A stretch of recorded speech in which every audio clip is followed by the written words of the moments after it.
I believe so. Okay, thank you very much. Good morning, everybody. Welcome to this virtual meeting of Cornwall Council's Health and Wellbeing Board. Before the consideration of today's business, I'll outline the protocols for the meeting. Today's meeting is being live streamed to the public via Microsoft Teams and is also being recorded. If the Council's live stream fails during the meeting and we cannot share proceedings, I will adjourn the meeting so that access can be restored. If the issue cannot be resolved, I'll halt the meeting and the remaining business will be concluded at a future date. If a member experiences a technical issue, I'll adjourn for a short period to try to re-establish their connection. When members are speaking, they may choose to use their video. As I call members to speak, I'll remind you to switch on your microphone. If for some reason you cannot be heard, Democratic and Governance Officer will advise you. Votes will be taken by a roll call of committee members carried out by the Democratic Governance Officer. Where a board member has declared a non-registrable interest, a disclosable pecuniary interest, or an interest by virtue of any trade union membership in a matter, they must leave the virtual meeting. Their departure will be confirmed and they will be invited to rejoin the meeting at the appropriate time. To confirm the procedure for today's meeting is that committee members who wish to speak on an item should indicate by typing an X in the chat box. Please don't use the chat box for general conversation, otherwise I'll struggle to keep up. I'd like to welcome Steve Bedser and Ian Orpen from the LGA, who hosted a session with the Health and Wellbeing Board at the end of January. But unfortunately, obviously the pandemic hit and it seems like a very long time ago. So the further session we were unable to complete, but they are with us today and part of the meeting. So that's the end of my formal announcements. So before we start today's business, I'll ask the Democratic and Governance Officer to confirm board members and officers in attendance. Thank you, Leanne. Good morning, Health and Wellbeing Board. My name's Leanne Martin. I'm the Democratic and Governance Officer. I'm going to go through a roll call. If you can just announce your presence and your organisation, that would be great. So if I can start with Chris Blong, please. Yes, Chris Blong, Vice Chair, NHS Kerno Clinical Commissioning Group. Fantastic, thank you, Chris. Helen Boardman. Helen Boardman, Chief Executive of Cornwall Voluntary Sector Forum. Thank you and welcome to the board, Helen. Helen Charlesworth-May. Good morning, I'm Helen Charlesworth-May. I'm the Joint Chief Officer for Kerno CCG and Strategic Director for Adult Social Care. Thank you, Helen. Ian Drummond-Smith. Good morning, Ian Drummond-Smith. I'm the Police Commander for Cornwall. Thank you very much, Ian. Ruth Goldstein. Good morning. I am the the Interim Assistant Director of Public Health for Cornwall Council. Thank you, Ruth. Sally Hawkin. Morning, Sally Hawkin, Lead Member for Children, Public Health and Wellbeing. Thank you. Sarah Newham. Hello, my name is Sarah Newham. I'm a Customer Service Leader for Job Centre Plus, DWP, with responsibility for 7 job centres across Cornwall. Thank you, Sarah. Cornelius Olivier has already given his apologies for late arrival. Adam Painter.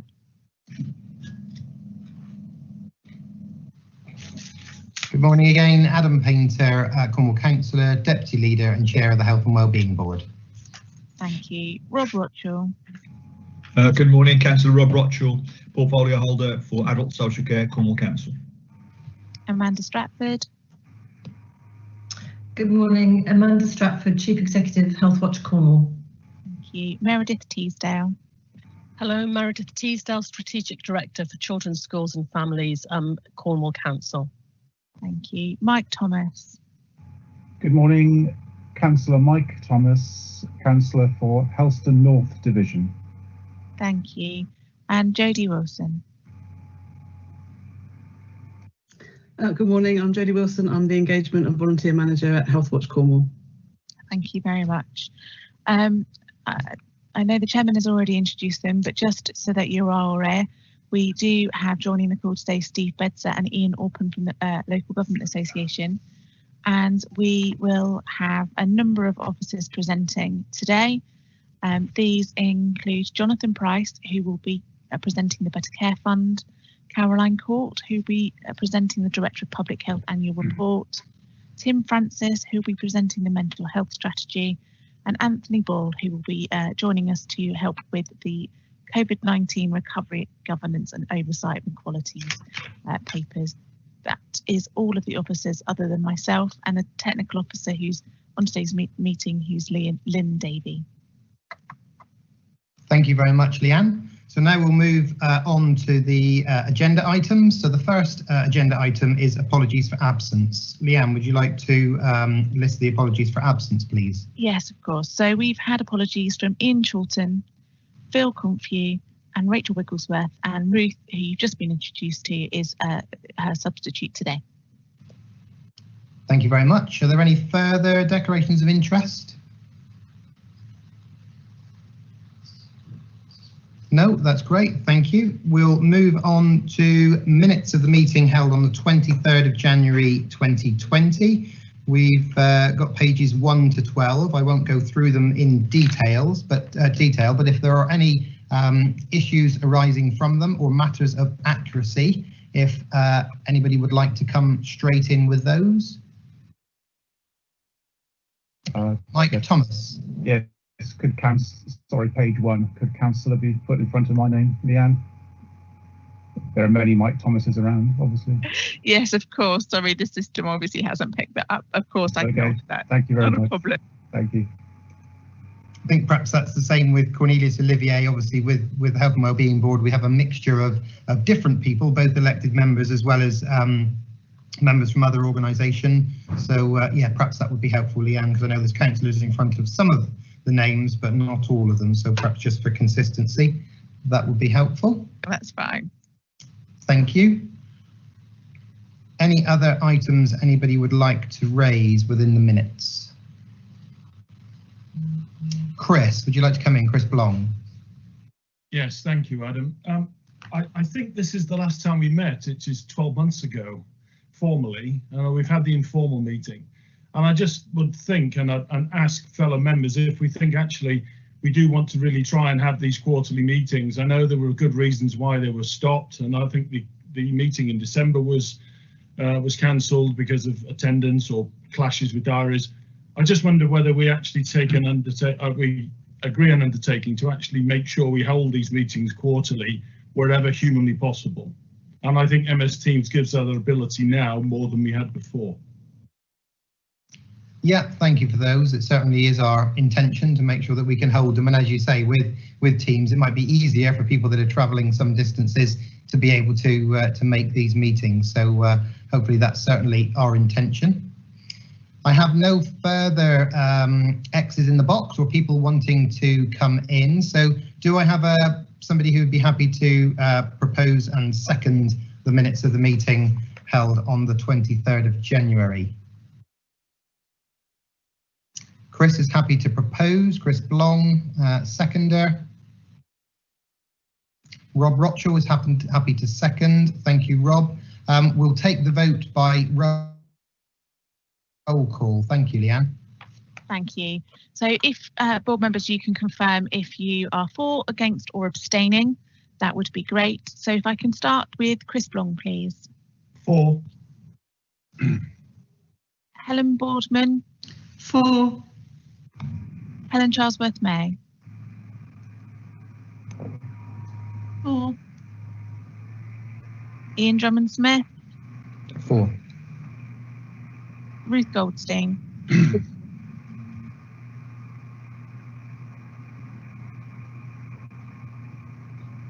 Ruth. Oh, sorry. For. Sally Hawkin. Abstaining, I wasn't present. Sarah Newham. Abstaining, I wasn't present. Thank you. Cornelius Olivier is late to the meeting, so I will take him out. Adam Painter. For. Rothschild. For. Amanda Stratford. For. Meredith Teasdale. For. Councillor Mike Thomas. For. Jodie Wilson. For. Fantastic. Chairman, that's carried. Thank you very much. Moving on to questions from the public. We do have 2 questions from the public today. So could I ask Leanne, please, to read out the question and then I will supply the answer. Unfortunately, neither questioners were able to be with us today, so they will be read out by the Democratic officer. Thank you, Leanne. Thank you. So the first question is from P. Aubrey Fletcher, and the question is relating to agenda item 6, the Director of Public Health Annual Report. In the context of public health, what is the view of the board of the importance of local food being consumed in Cornwall schools, care homes and by the wider population? Thank you, Mr. Aubrey Fletcher, for your question. So the response is that the board recognises the importance of sourcing food locally, as this can help to increase food security, support jobs and the local economy, reduce food miles and therefore reduce the carbon impact. Local food may also have a higher nutritional value due to less time in transit. The membership of the board means that it is well placed to influence the procurement of food in settings such as schools, care homes and the NHS. Thank you. Now moving on to public question number 2. This is a public question from M. Thompson and also relates to agenda item 6, the Director of Public Health Annual Report. Further to the recommendations made in the annual report from the Director of Public Health, how can the board further support initiatives to strengthen local food supply chains, help mitigate climate change, reduce biodiversity loss, and help with land use changes that protect healthy soils and water supplies? Thank you, Mr. Thompson, for your question. The Director of Public Health's annual report recognises the importance of action in these areas. The health and wellbeing strategy adopted by the board includes the commitment: we live sustainably and reduce our carbon footprint to protect the environment from climate change. This is in line with Cornwall Council's declaration of a climate emergency. The board will address how it responds to the challenge of this report in its discussions today. So thank you to both members of the public for your questions today. Now we will move on to item 5, which is the Better Care Fund. We've obviously all got the papers with us and we will have read through them. So it's really just to take matters. This, I believe Jonathan Price is going to present this one. Just anything that has come up. I know some of these papers are, some of the data is a few weeks, months old now, Jonathan, but go through any bits that we need to be made aware of and then we'll open it up for discussion. Thank you, Jonathan.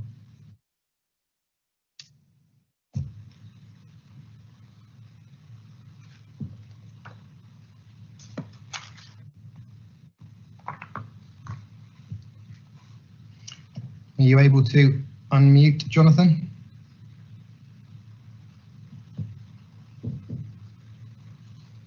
It appears he's left the call. Let me just find him. He had joined the call, but now I can't see him online. Let me just. No problem.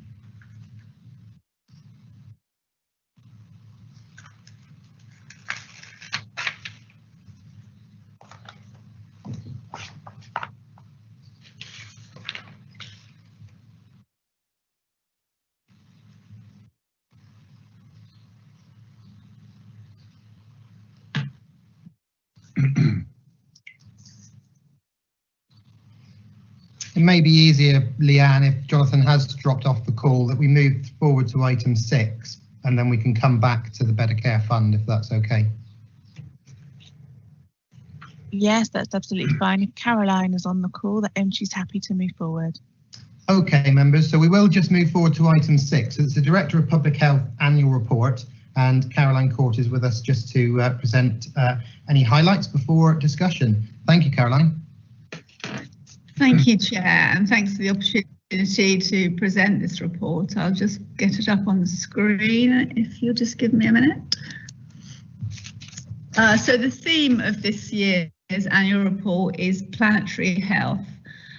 Just to give you a definition of what that means, the Rockefeller Institute and Lancet Commission report describes this as the health of human civilization and the state of the natural systems on which it depends. So what we've tried to do in this report is to explore how climate change, environmental degradation and the unsustainable use of natural resources impacts on human health. And we've tried to look at that at a global, a national and at a local level.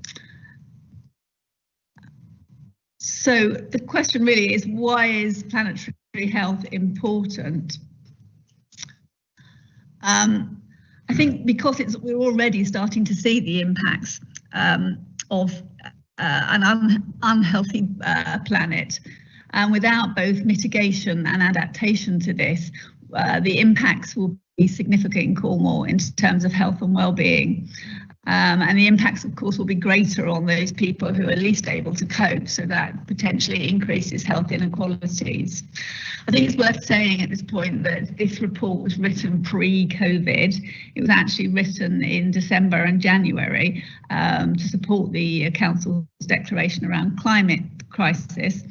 And we had planned to publish it to coincide with the Cornwall Health and Care System Declaration of a climate emergency and the Health and Climate Conference that was planned in March of this year.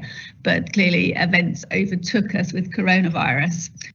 Well, what we've done is decided not to rewrite in the light of coronavirus, but I think it's the context of the pandemic has shown us the importance and the fragility of human health. It's also highlighted the strong connection between humans, animals and the planet.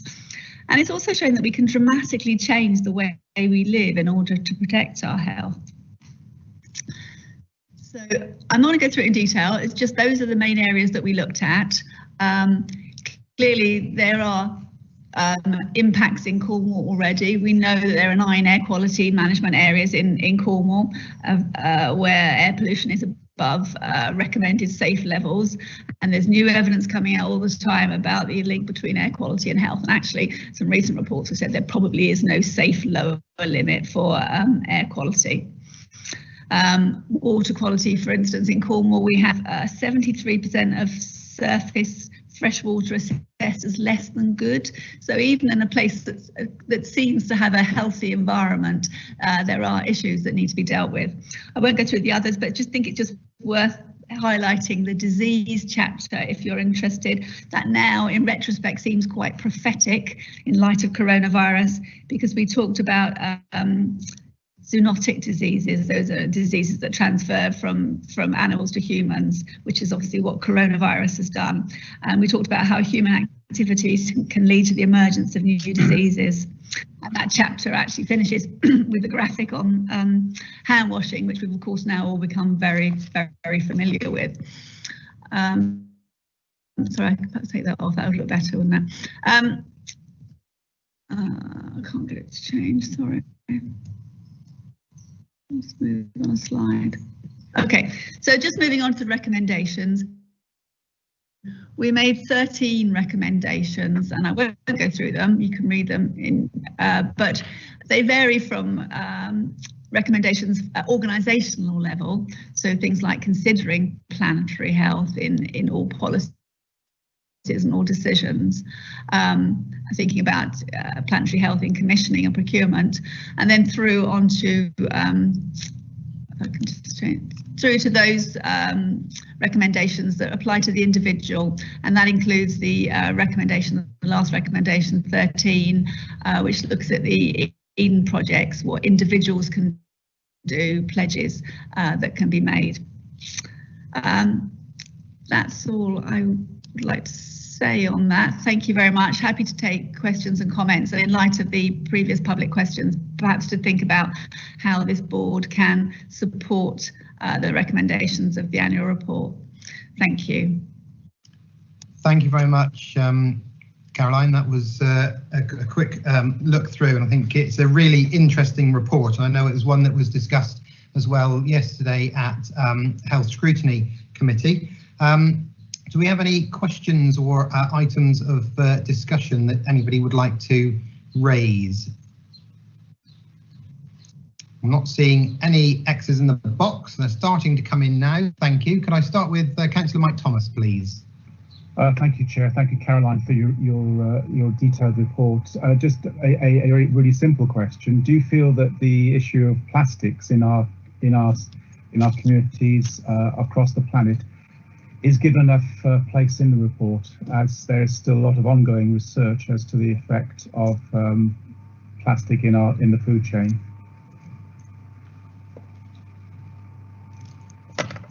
Do you want me to answer that one now, or we?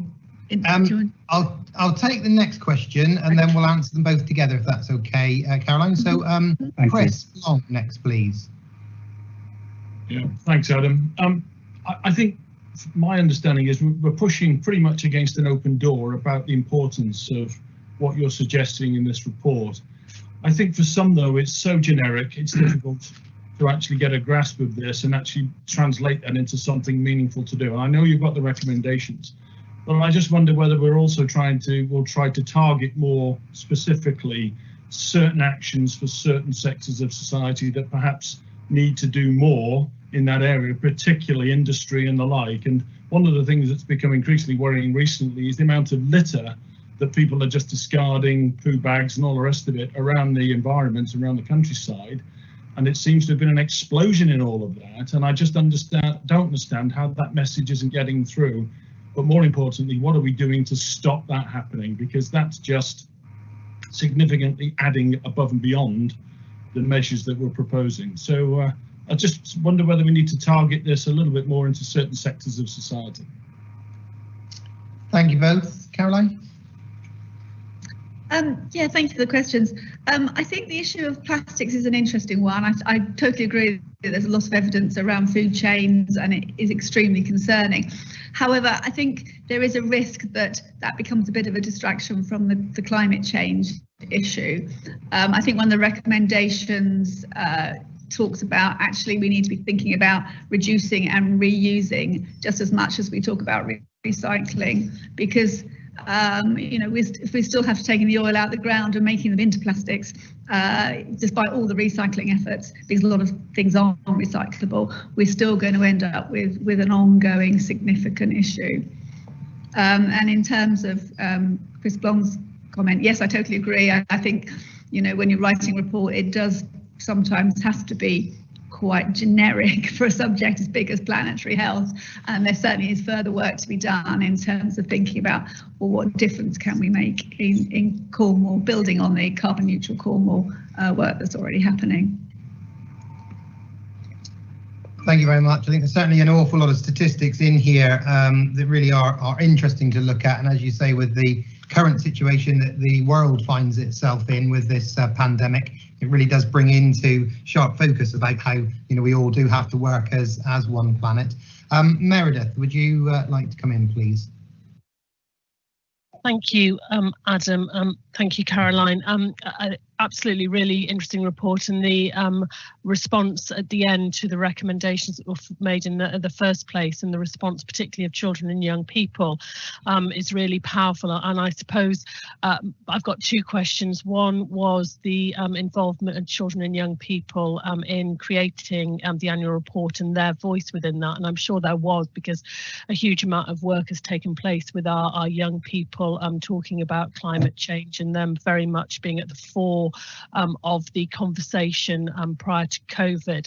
And then the second question is how we ensure that children and young people are part of delivering the recommendations, because again, they have that powerful voice within our families and within our communities. Well, I hope they do, that will help change the way we perhaps approach the way that we live. Do you want me to come back now? Yeah, thank you, Caroline. Yeah, okay. No, I think that's a really good point around the involvement of children. It's not this isn't a report that is widely consulted on, to be honest, because this is the Director of Public Health's annual report. So therefore, in some respects, it is an independent report given by the person in that role, who at that time was Virginia Pearson. But totally agree that we need further work to involve children, and it's very, very clear that actually children and young people are the drivers for a lot of this work going forward. Thank you. any other comments? Meredith, did you want to come back again? Can I just come back quickly? I would just really welcome that and the involvement of Together for Families in that to support that piece of work. Great, thanks. The report also talks about the recommendations coming out of the last report, and it talks about quite a number of areas, obviously, that were all around children last year. So on page 124 does go through how things have changed and some of the work that's been done for Together for Families and children across Cornwall, and that's interesting to see some of the progress from last year. Sally Hawken, Councillor Sally Hawken. I think I've managed to get back on. Thank you. Yeah, I just was going to pick up, I guess, as Caroline said, this was written pre-pandemic, and just to sort of highlight that conversations that we've had before around food and active travel, and that they were picked up by the public questions as well, and the issues around food seem extremely pertinent at the moment. We've got a whole move from government around tackling obesity, which is important in Cornwall. I know I say it all the time, but I think food is really crucial, both looking at people who don't have enough. We've got obvious statistics where 2.5 times as many people were successful in applications for free school meals this April as they were the previous year's April. So we've got a real need out there around poverty and food. But also we know that children don't eat the right foods. So I think food is, and welcome the fact that this picks up and promotes in the recommendations things there about the need for healthy eating advice, etc. Because I think food, both not enough of it and not enough of the right things, are really, really crucial things that we need to make sure that we talk as much as we can about, and that we are actively trying to help people to be able to eat well.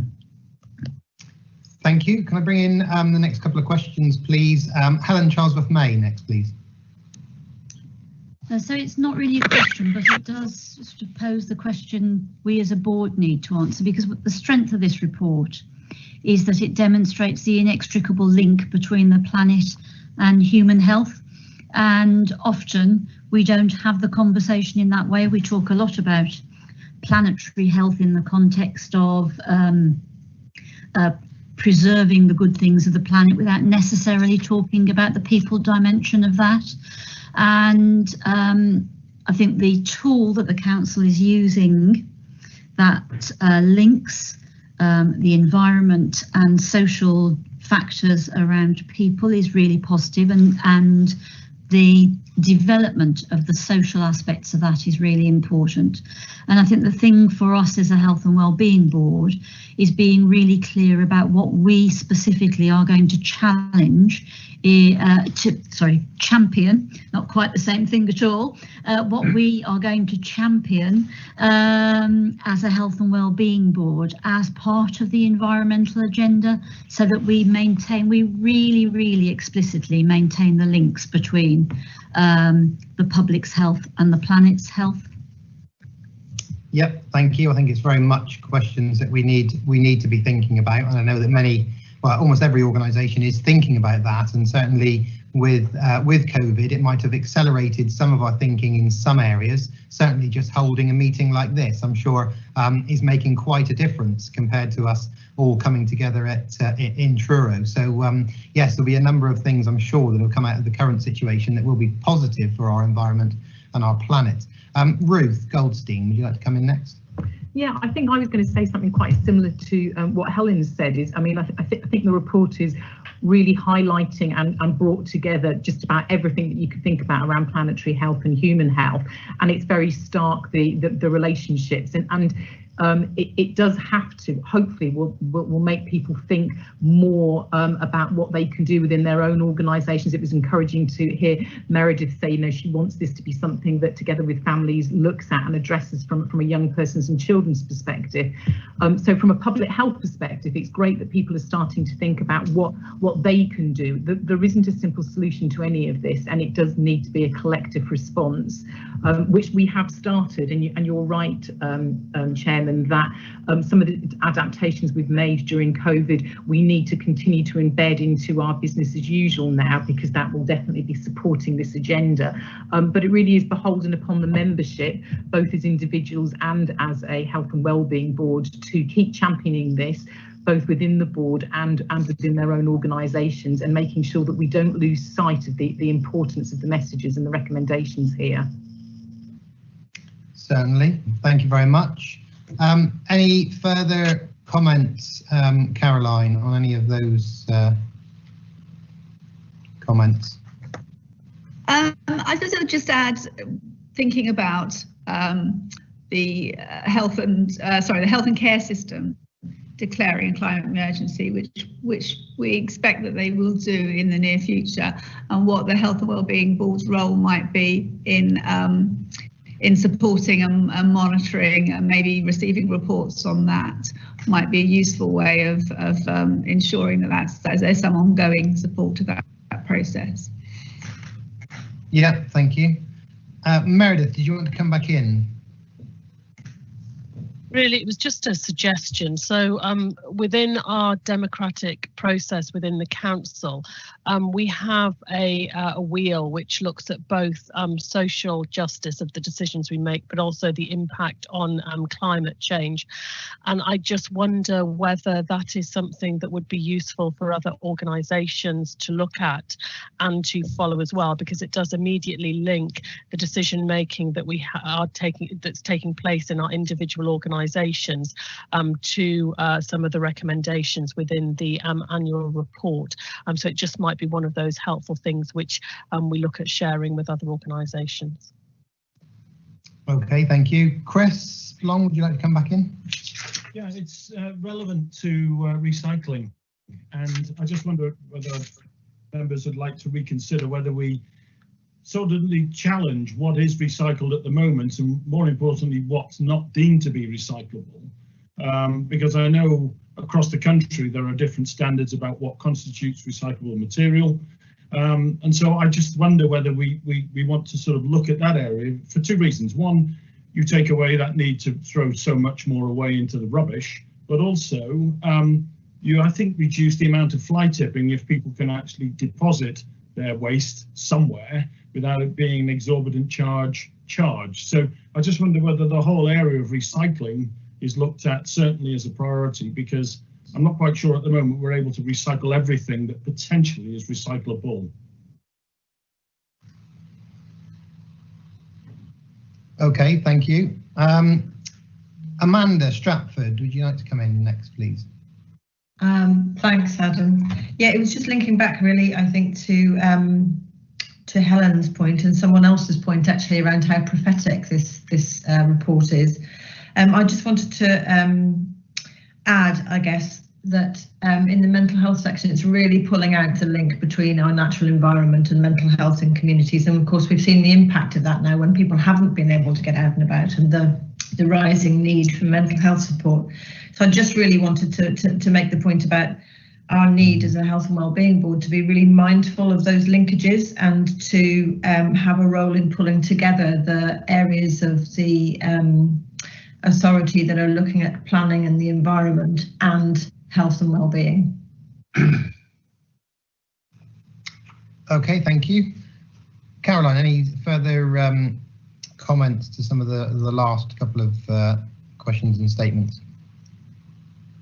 Yeah, thank you. I agree around the recycling that we don't have the opportunity to recycle as much as we should. However, I will still go back to the idea that actually we also ought to be consuming less. And I think the NHS actually is doing some very good work on that. And it's actually been driven bottom up by people, you know, awards and in theatres, thinking about how they actually reduce and reuse, including obviously not using disposable equipment. So there is some good things going on there. In terms of the climate change wheel, we have shared that with NHS colleagues, and they're looking at whether they could actually use that, as Meredith suggested. And in terms of Amanda's point, which I've now forgotten, sorry, I'll have to pass on that one.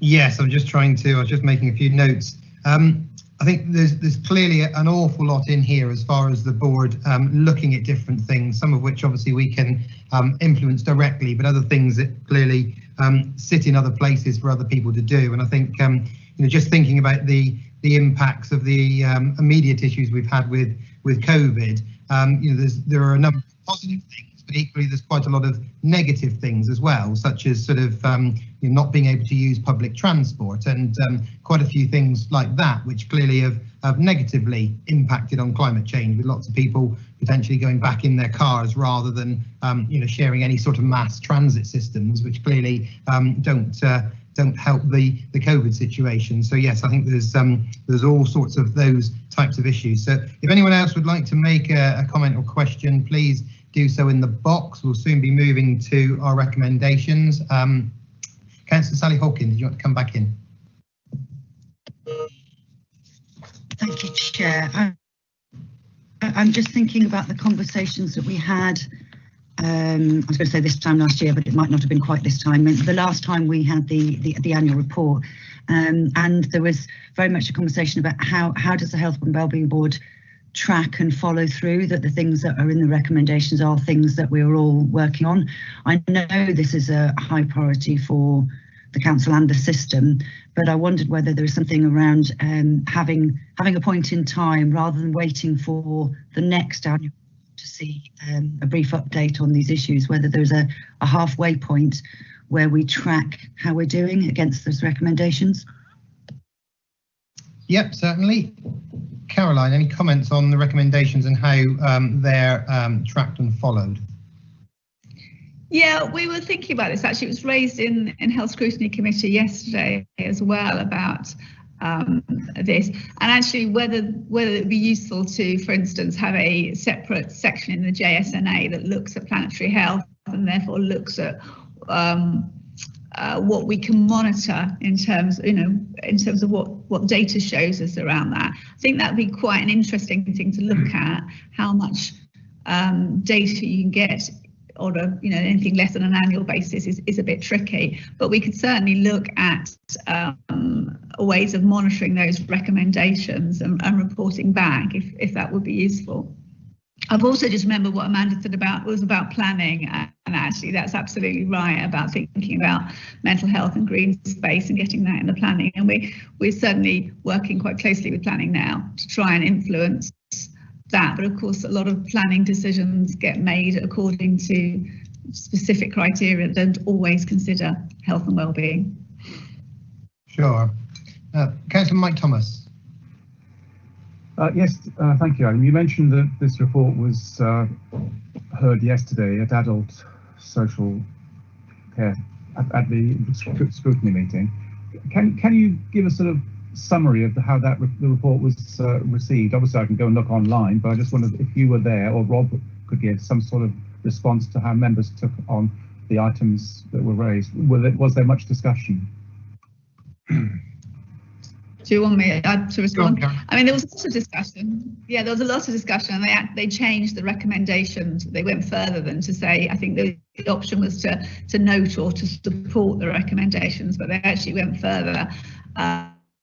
We're interested in air quality, for instance, and want to make specific recommendations around air quality. So yes, there was a healthy debate. I don't know if Rob wants to add anything to that. My particular interest is, as raised by Chris Long, regarding the issue of recycling. Household waste and recycling centres are something that members spend a lot of time discussing with the public and with residents and discussing at meetings. Did the issue of recycling come up in that context, in the context of your report? Recycling, I don't remember coming up, no. No, it's Rob Rothschild. No, it didn't. There was a fairly robust debate, but I think it actually reflected what Chris Blong said at the beginning about recommendations being firmer, and it's what's really important is what happens as a result of it, because the report's really good, it's wide ranging, but the important thing is what we do with it and what we do about the issues that are raised. So I think scrutiny, that point was made at scrutiny yesterday, and I agree with that absolutely. It's It's a clear statement, but it's about what do we do about it. I think that's the important thing. Thank you. May I suggest through you, Chair, that that is made known to the Neighbourhoods Overview and Scrutiny Committee as well, who have the responsibility to scrutinise household waste and recycling centres. Yes, thank you. We can certainly pass that forward. I'm wondering whether within a recommendation, certainly Councillor Thomas, you sort of suggested around, how do we make sure, I think Councillor Hawkins said, how do we make sure that we act on the recommendation and what's happening going forward as far as the recommendations in the report. And from what you were saying, Caroline, about perhaps bringing something back within JSNA to monitor that, so that we can have a mechanism that the sort of updates to this could be brought back to the board, perhaps within 6 months, so that we would get an update before we get obviously the next Director of Public Health annual report, where we would then obviously see an update to where we are, but clearly that's 12 months down the line. Would that be possible to do, Caroline, to bring that back so that it come back to this board in around 6 months? Yeah, we need to think about some way of measuring some of those recommendations, but I think that would be reasonable, yeah.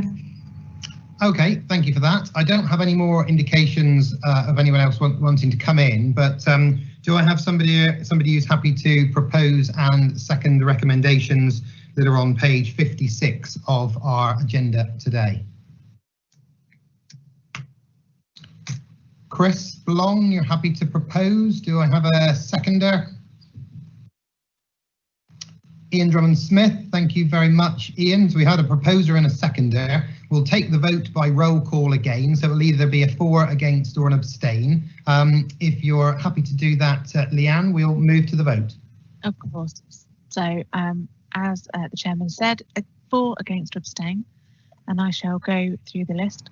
Chris Blong. For. Helen Boardman. For. Charles May. For.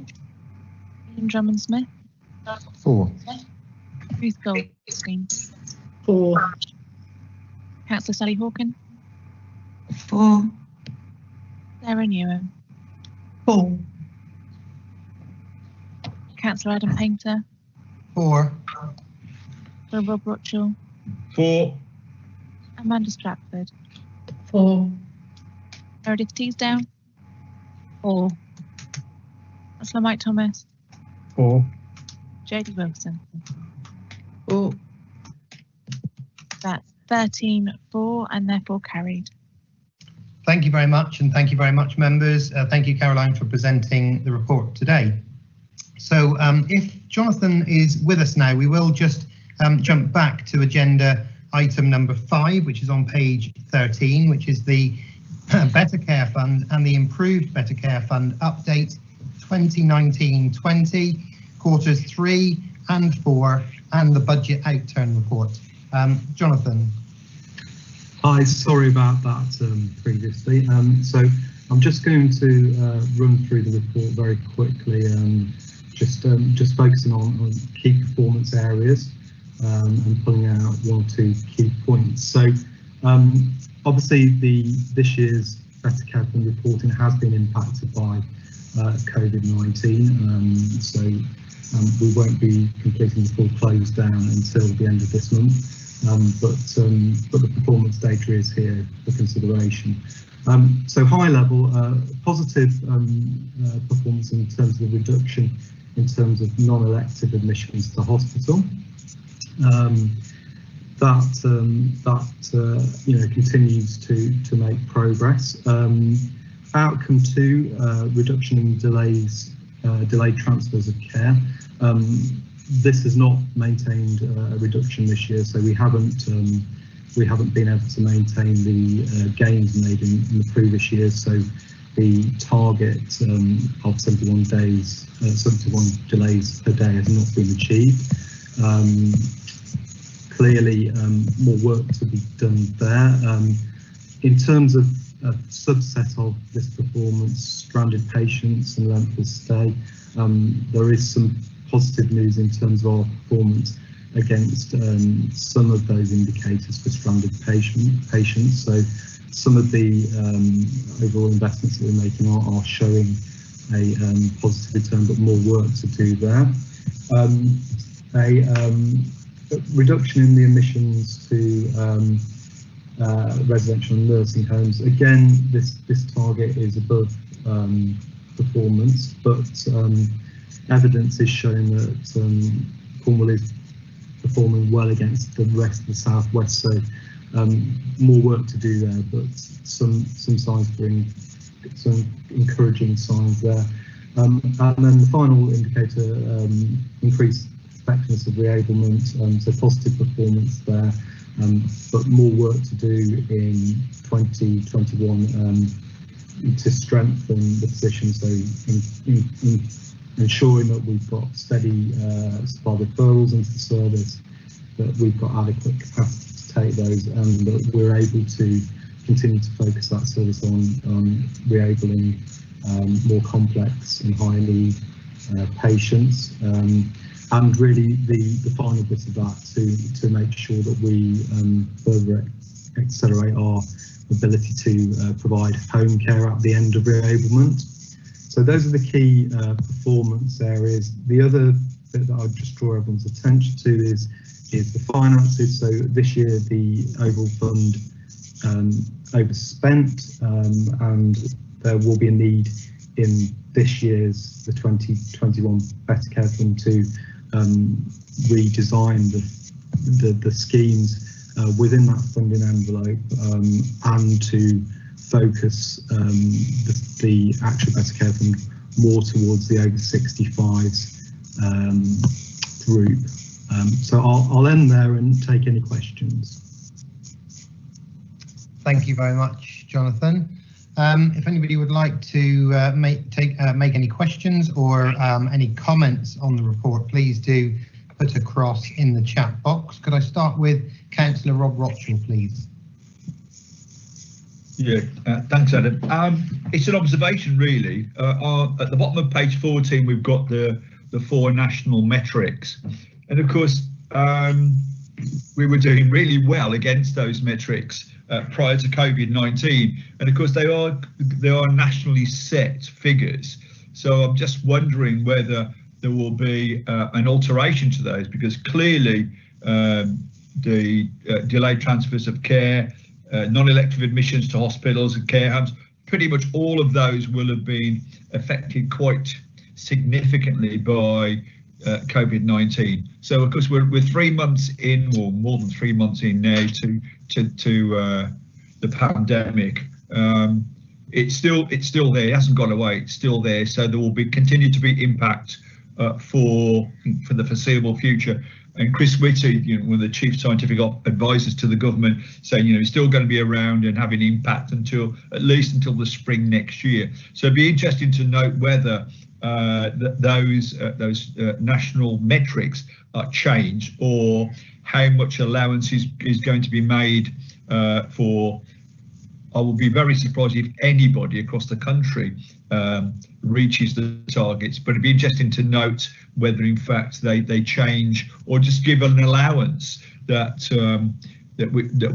we will be outside the metrics that have been set without any penalties. Yeah, thank you for that, Rob. I think that's a point well made. Ian Orpen, would you like to come in, Ian? Yeah, hi there, thank you. And just for those who don't know who I am, I've joined the call with Steve Bedser, who from the Local Government Association. I was down with you on development session for Health and Wellbeing Board back in January, and my background is that of a CCG chair for 7 years and a Health and Wellbeing Board co-chair for the same length of time in Bath and North East Somerset. But I've now retired from my role in the CCG, although I did stay around for the 3 months in the first stages of the pandemic until the end of June. So as a special clinical advisor to support the response in our area. So the thing that I'm interested about is understanding, because clearly there's been a lag in data, and we all know that's always often an issue in these settings, but to get a sense of what the current, and presumably you have some, so there'll be some figures and facts available potentially. I'm not sure where the CCG is on all this, but I mean, certainly from the experience we had in an area which I'm sure was, I assume is much the same for all around the country was that hospitals emptied out and things like delayed transfers of care became almost non-existent. And people stuck in hospital for so-called stranded and super stranded patients, those patients in hospital for more than 7 days or 21 days. Those numbers fell off a cliff at a local level in the early days of COVID and started to creep back up. So I don't know what your experience has been like in Cornwall, and I would imagine that people would be interested to understand that, because I don't think the detox performance in the first quarter of this year has probably been as good as ever really, but the issue is whether it starts to creep up again and things get jammed up. So I don't know whether anybody's able to comment on those figures, but that could be interesting to know how things have been for you in Cornwall. Certainly, we'll pick those up. Could I bring in Chris Blong next, please? Yeah, thank you, Adam. Thank you, Ian. That was a precursor to what I was about to ask, actually. The detox issue, my understanding is, and I know Helen's on the call, but my understanding is the hospital went down to something like 40 to 50% bed occupancy, having been hovering around the high 90s for quite some time before COVID. And I guess my point is there are some lessons to be learned, I think, from how we operated during COVID to how we operated before. And I just wonder, particularly over detox, the lessons that are how we managed to move people out safely into the community, back home or wherever they ended up, rather than being stranded in hospital. I think there are some really important lessons to learn there, obviously done in a safe and caring way. So I think there will be some positives out of the COVID-19 experience, but we just then apply them to this particular area of our business going forward. Yeah, thank you for that. Jonathan, would you like to come back on some of those points? Thank you, Adam. Yes, so like many places, our detox figures will have been very, very low for the first quarter. I have to say, more recent times, they have started to escalate. Clearly, in Cornwall, our response was to manage people in the community, and services have been utilised, new services have been brought online, but there's only so much capacity that can be mobilised in a short period of time. So we're currently experiencing an increase. What we are also seeing, which is very positive, is our ability to recruit additional home care staff to deal with some of that. And that's really important because in Cornwall we start from quite a low hospital bed base, and as Chris referenced, operating sort of 90-95% most of the time, and last year certainly saw that. The conditions post-COVID are different, and the social distancing requirements in the hospital mean that the new operating model for RCHT is 70%, so big reduction there, and the community hospital is 85%. So we are managing to keep flow to work to those new conditions, but they are in actual fact displacing more and more people into the community. So we're seeing that in terms of our expenditure. We're seeing the ability to secure more care in the community, but obviously there will be a limiting point at some stage to that. So that's what it's looking like at the moment. Certainly some really positive learning from our approach to the early stages of COVID-19, the use of our care hotels, something that we can see potential for in the future, and certainly something that may help us with those historical pinch points in December and January in terms of hospital overcrowding. So some real positives there, lots that we can take forward, and of course hotels offered very, very contained space where infection control could be managed well. So some positives there. Also that the work really with our sector has been excellent, and the multidisciplinary teams that now oversee discharges alongside the infection control team, real positives. So lots to take forward. Just need time to sit down and write all of those lessons down. Thanks very much, Jonathan. Helen Charlesworth-May, would you like to come in next, please? Yeah, so I mean, I think that's a good summary from John, but there are some specifics that we just need to watch as a Health and Wellbeing Board. So we saw a much improved throughput from hospitals out into the community, and COVID-19 has been managed in the community in Cornwall, which is why bed occupancy in RCHT was so low. There has been a very significant uptick in activity in this last 6 to 8 weeks, and whilst demand has increased, I don't actually think we've seen much evidence yet that need has increased. And so we just need to think about that. The other bit I would just remind us all of as a board is we talk a lot about RCHT.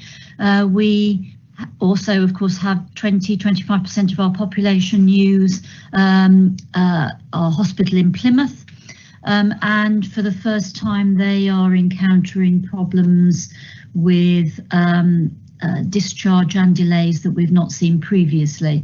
So one of the pieces of work that John and the team are undertaking over the next few months is a resetting and rebasing of the Better Care Fund, which will come forward for the board to review. But it will try to take a sort of broad Cornwall-wide view, make sure that we have got similar targets and behaviours at both ends of Cornwall, and that we start to focus on how do we develop and build that community capacity and focus our efforts in the community so that we see much less reliance on acute hospital beds and more activity in the community, which for our population is the most appropriate response. Okay, thank you, Helen. Rob Rothschild, would you like to come in? Yeah, thank you. It's just a point really which follows on from what both Jonathan and Helen touched on about supporting the community. One of the key factors that we've had issues with in the past in terms of delayed transfers of care was actually our ability to put community care packages together, and I know we've struggled to find sufficient domiciliary care capacity. So on a regular basis, we were having packages of care that we just couldn't fill. But what's interesting, of course, is during the whole COVID-19 period is we launched the Proud to Care campaign right at the beginning of the pandemic, way back in March. And we've seen quite a surge in our ability to recruit particularly domiciliary care workers, and that's had quite a profound effect on our ability to deliver that domiciliary care work in people's homes, and hopefully we can keep that momentum going now, because we'll still see a reduced capacity of beds in either hospitals or in care home settings. So there will be increased pressure in the domiciliary care market, and hopefully we'll be able to maintain the kind of recruitment pace that we've seen. And the other point, of course, is in terms of employment, was the employment opportunities it gave to the hotels that we contracted with, because each of those 3 hotels would have closed, but of course with our innovative way of using hotels for people who were ready to leave hospital but not quite ready to go home, we saw the continued employment of those hotel staff alongside the care workers that we were able to put in. So I'd say for me it's about our ability to continue to recruit, and part of that will be, of course, is to develop the employment package in its entirety. So whether that's pay or to conditions of service, it's really critical to make sure that we can keep that momentum up. Yeah, thank you, Rob. Jodie Wilson, would you like to come in, Jodie? Hi, yes, thanks for the report. Really interesting, and absolutely understand that it's been an incredible stressful time. I just wanted to really emphasise the kind of needs for consideration for support for carers and families. So, you know, there was a phenomenal effort to discharge people, get them back in their homes, etc. And clearly that did put a lot of pressure on families and carers who would have had to really step in and be part of that kind of overall care package. So I just didn't want us to lose that kind of understanding about the ongoing stress and strain that this situation is putting on carers and their families. While they're probably very pleased to have had their loved ones at home or, you know, into the sort of holding hotel spaces, part of the Better Care Fund is all about kind of ensuring that there are better outcomes for people, support, clear guidance for carers and their families. So I just wanted to ensure that you know, that is really sort of continued to be considered. And obviously as Healthwatch, we absolutely support the system in providing that feedback, and we are actually getting involved hopefully in some case study work with as part of the Embrace 2 project, and clearly we'll have some things to sort of feed in back into the system. But you know, clearly we can't do it all, so we're just wanting to get some reassurance that some kind of family and experiences are being captured along the way. So what went well for people, what could have been better in this time, just in case, you know, we go back into another wave and we have this sort of situation again. Are there things that can be put in place to better support carers and their families to keep their loved ones at home? Thank you. I'll bring Jonathan in a moment. Could I bring Sarah Newham in, please? Me. I just wanted to mention, obviously, from Job Centre Plus, we've, you know, worked throughout COVID and have been supporting, you know, many people through this critical time. The care industry has been one that has been really brought to the fore for us. We are continually running a number of sector-based work academies to support the care industry with increasing those skills. But I thought it was important to mention as well, we've actually seen quite an increase in people who've come out of other careers and actually wishing to go into the care industry. So that's really important to share. What we're doing at the moment is, obviously there's funds come through to DWP and Job Centre Plus in order to support our customers going forward, to help with their abilities and career choices going forward. And we're doing a great deal of work around the care industry at the moment. Obviously that's evolving as we go, it's developing every day. But I just wanted you all to know that we are there behind you as well, supporting this agenda. Thank you. Thank you, Sarah. I think that is very important. I think that might be one of the things that comes out of this, with pressures in some other areas of the economy. It could well be a further positive to the care industry and the care side, where, you know, if people unfortunately do lose their jobs from other sectors, then, you know, there could well be jobs available, you know, in this area, which would be possible, and obviously has been something that would, you know, would very much be positive and has been quite an issue for us over many years in Cornwall. I'll bring in Chris Blong, and then I'll go back to Jonathan to answer some of those questions. Chris. Thank you, Adam. Is it possible to add a recommendation that somehow captures what we've been talking about making sure that we want to see the best working practices, the lessons learned from the COVID-19 experience actually woven into this, and actually give ourselves an action to make sure that we give ourselves the best chance of actually making the best use of the Better Care Fund or the improved Better Care Fund. So almost like recommendation 3, somehow implementing the recommendations that fall from the COVID-19 experience.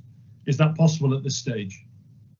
I think it is. We can get confirmation from Leanne if she has a think about that one. But if I can go back to Jonathan next to just come back to some of those points, please, Jonathan. Thank you.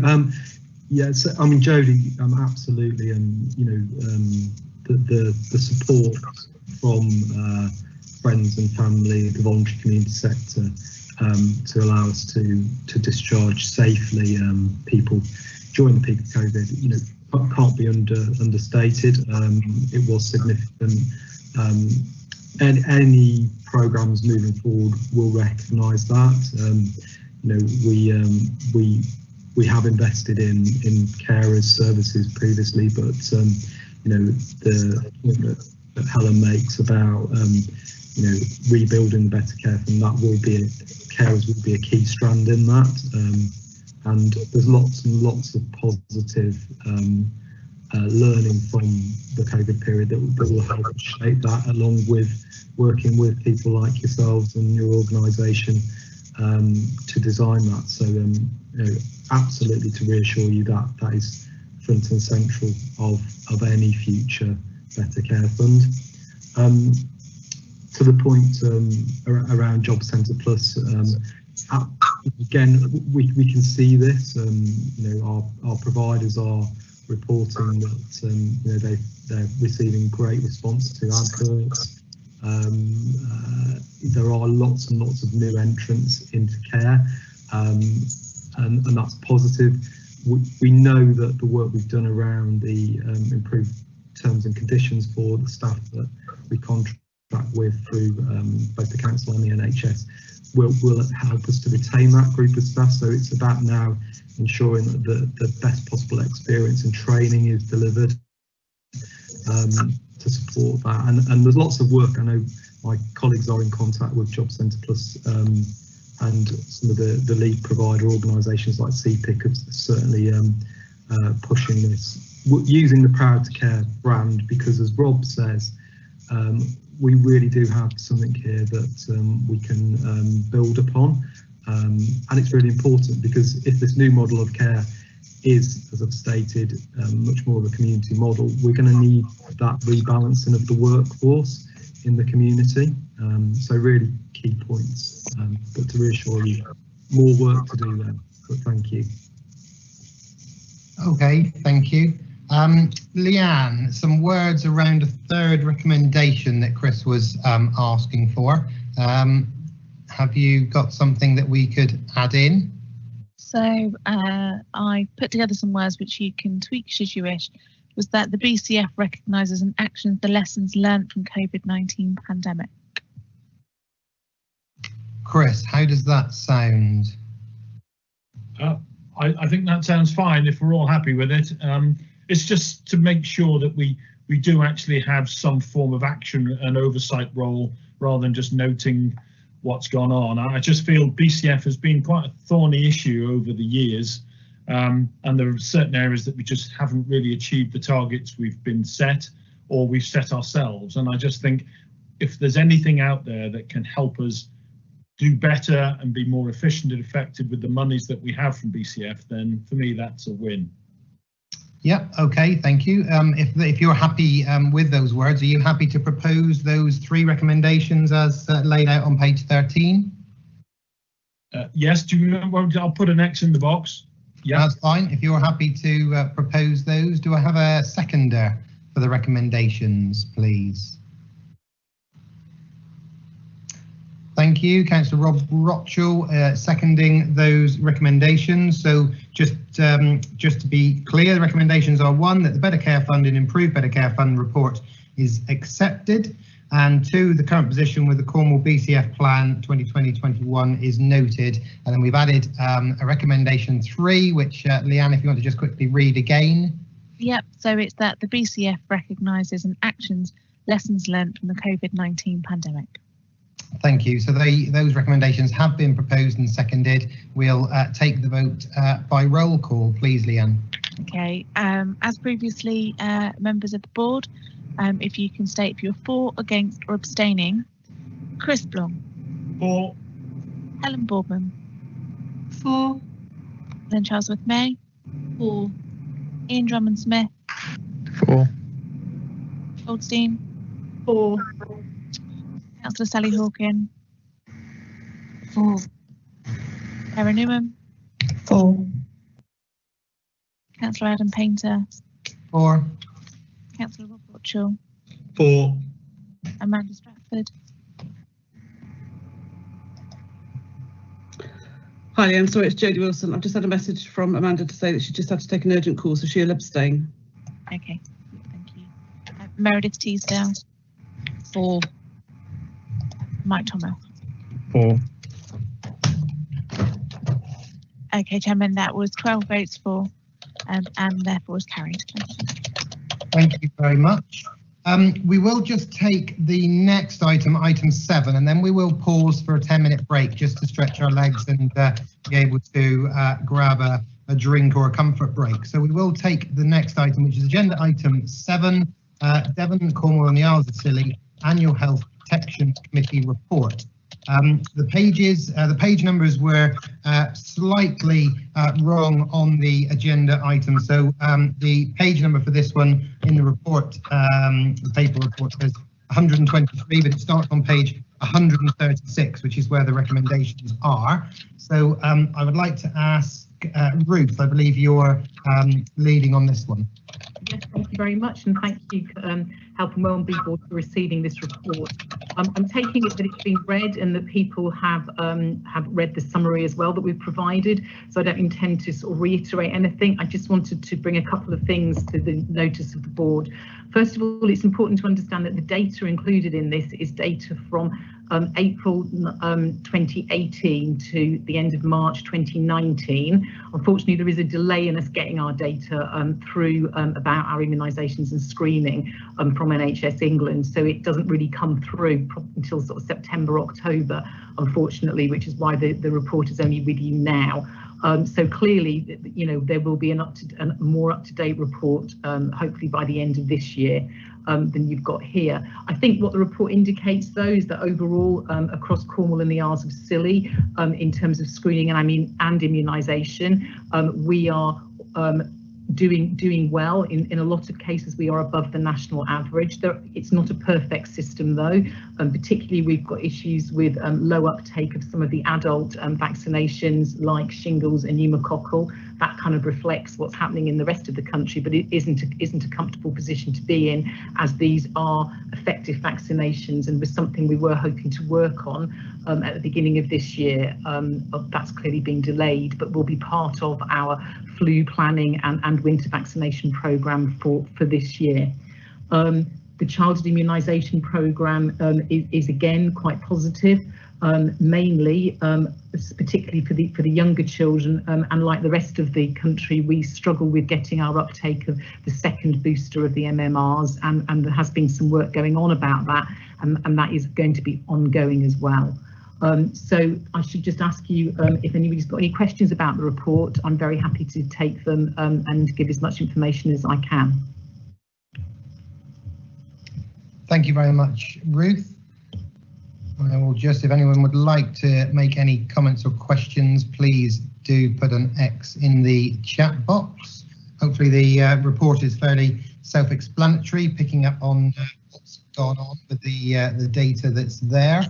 I'm not seeing any comments at the moment. If people are content and don't have anything they want to bring up on this report, I'll just leave it a moment for anybody who wants to indicate or come in.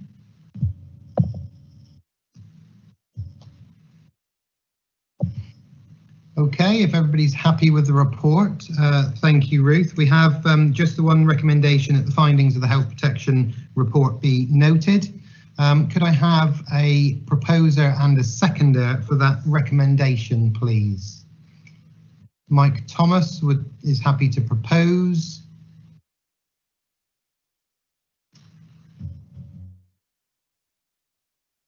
And Chris Blong is happy to second. We'll go straight to the vote, please. Leanne, if you could do the vote by roll call. Thank you. Thank you, members of the board. Just to recap that you are voting that the findings of the health protection report be noted. And I will go through roll call. Chris Blong. 4. Helen Boardman. 4. Helen Charles May. 4. Drummond Smith. 4. Ms Goldstein. 4. Councillor Sally Hawkin. 4. Sarah Newham. 4. Councillor Adam Painter. 4. Councillor Rob Rochell. 4. Amanda Stratford. Has she been able to join the call? No, still abstaining. Okay. Meredith Teasdale. 4. Councillor Mike Thomas. 4. And Jodie Wilson. 4. That's 12 votes, Chairman, and therefore carried. Thank you very much, Leanne. So as I said before, we will take a 10-minute comfort break now. So we will have a pause in the proceedings at 11:15 and we'll come back at 11:25 to continue with item 8, the Mental Health Strategy 2020-25. So I'll see members back again at 11:25. Thank you. Can I just remind members to ensure they're muted and their video is turned off? Thank you.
Welcome back, members. We will start the meeting again. So we are moving on to item 8, and that is the Mental Health Strategy 2020 to 2025, starting on page 192.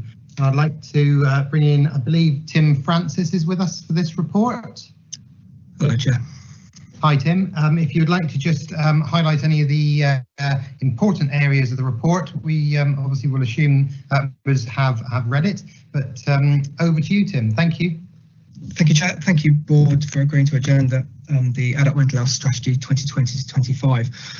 Today marks, I think, the end of one journey and certainly the beginning of another.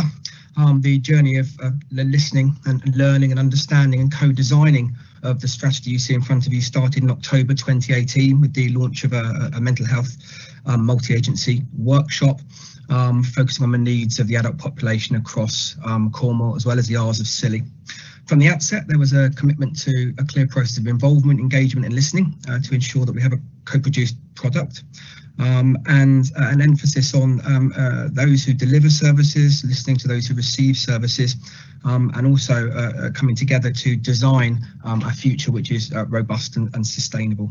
We're proud of the level of engagement and listening that we've done. It's been a 2-year journey. The task included an ability to balance the needs of the nationally mandated 5-year forward view for mental health and more recently the NHS long-term plan, as well as understanding the determinants and incorporating aspects of the health and wellbeing strategy. We carried out a refresh of the mental health joint strategic needs assessment, and we've worked closely with public health ever since the inception of that development phase. I'd like to thank public health members who are on the call today. Many of you will have seen the strategy, many of you will have been involved in the development, so again I thank you for that. We've maintained synergy with health and wellbeing strategy, as I said, and also the One Vision strategy for children and young people. We asked Healthwatch a year ago, just a year and a half ago now, to coordinate for us a process of appreciative inquiry, embracing the methodology to focus on the strengths rather than the weaknesses, to help evaluate any deficits, any problem areas, help us discover and design the new future. So we're proud of that, and thank you to Healthwatch for coordinating that. We had a really good buy-in and engagement from a range of stakeholders and partners there, including people who use services. Extensive period of formal engagement then took place with a number of one-to-one meetings, live phone-in on BBC Radio Cornwall, conversations with higher education and further education, presentations to many groups, including the Armed Forces Covenant Partnership Board as well. We had a very clear vision developed at the end of the first year. We want everyone in Cornwall and the Isles of Scilly to enjoy the very best possible emotional and mental health and well-being during their life. And this means we need to focus on the whole person, tackle mental health issues and the causes of them with the same energy and priority as people's physical health needs. That talks to the parity of esteem priority. The ambitions are clearly set out in the strategy, that people feel supported and able to access care and support, that people have choice in the support that they receive, that people reach their own goals and are supported towards their own recovery, that people live longer and have good health, and that people feel positive about the services they receive. These strategic priorities, again, are set out quite clearly in the strategy, are to embrace preventative approaches and understand the determinants of poor mental health, ensure easier access to care and support, promote personalised care and greater choice, recovery focused solutions and resilience forming, so incorporating ideas of self-help, self-control, understanding how we as a health and social care community can support people to self-help, self-manage and hopefully prevent and remain resilient. Greater integration and place-based joined up support within local communities, supporting primary care to ensure that things are as efficient, joined up and local as possible, and embracing new technologies. And we've got some great examples of that in terms of our ability to use live data, development of related mental health dashboard, the heat maps to inform the deployment of new asset, which we've got coming online now, the development of apps and online support tools, many of which have come in really useful over the COVID pandemic. The draft mental health strategy was launched in May 2019 on World Mental Health Day.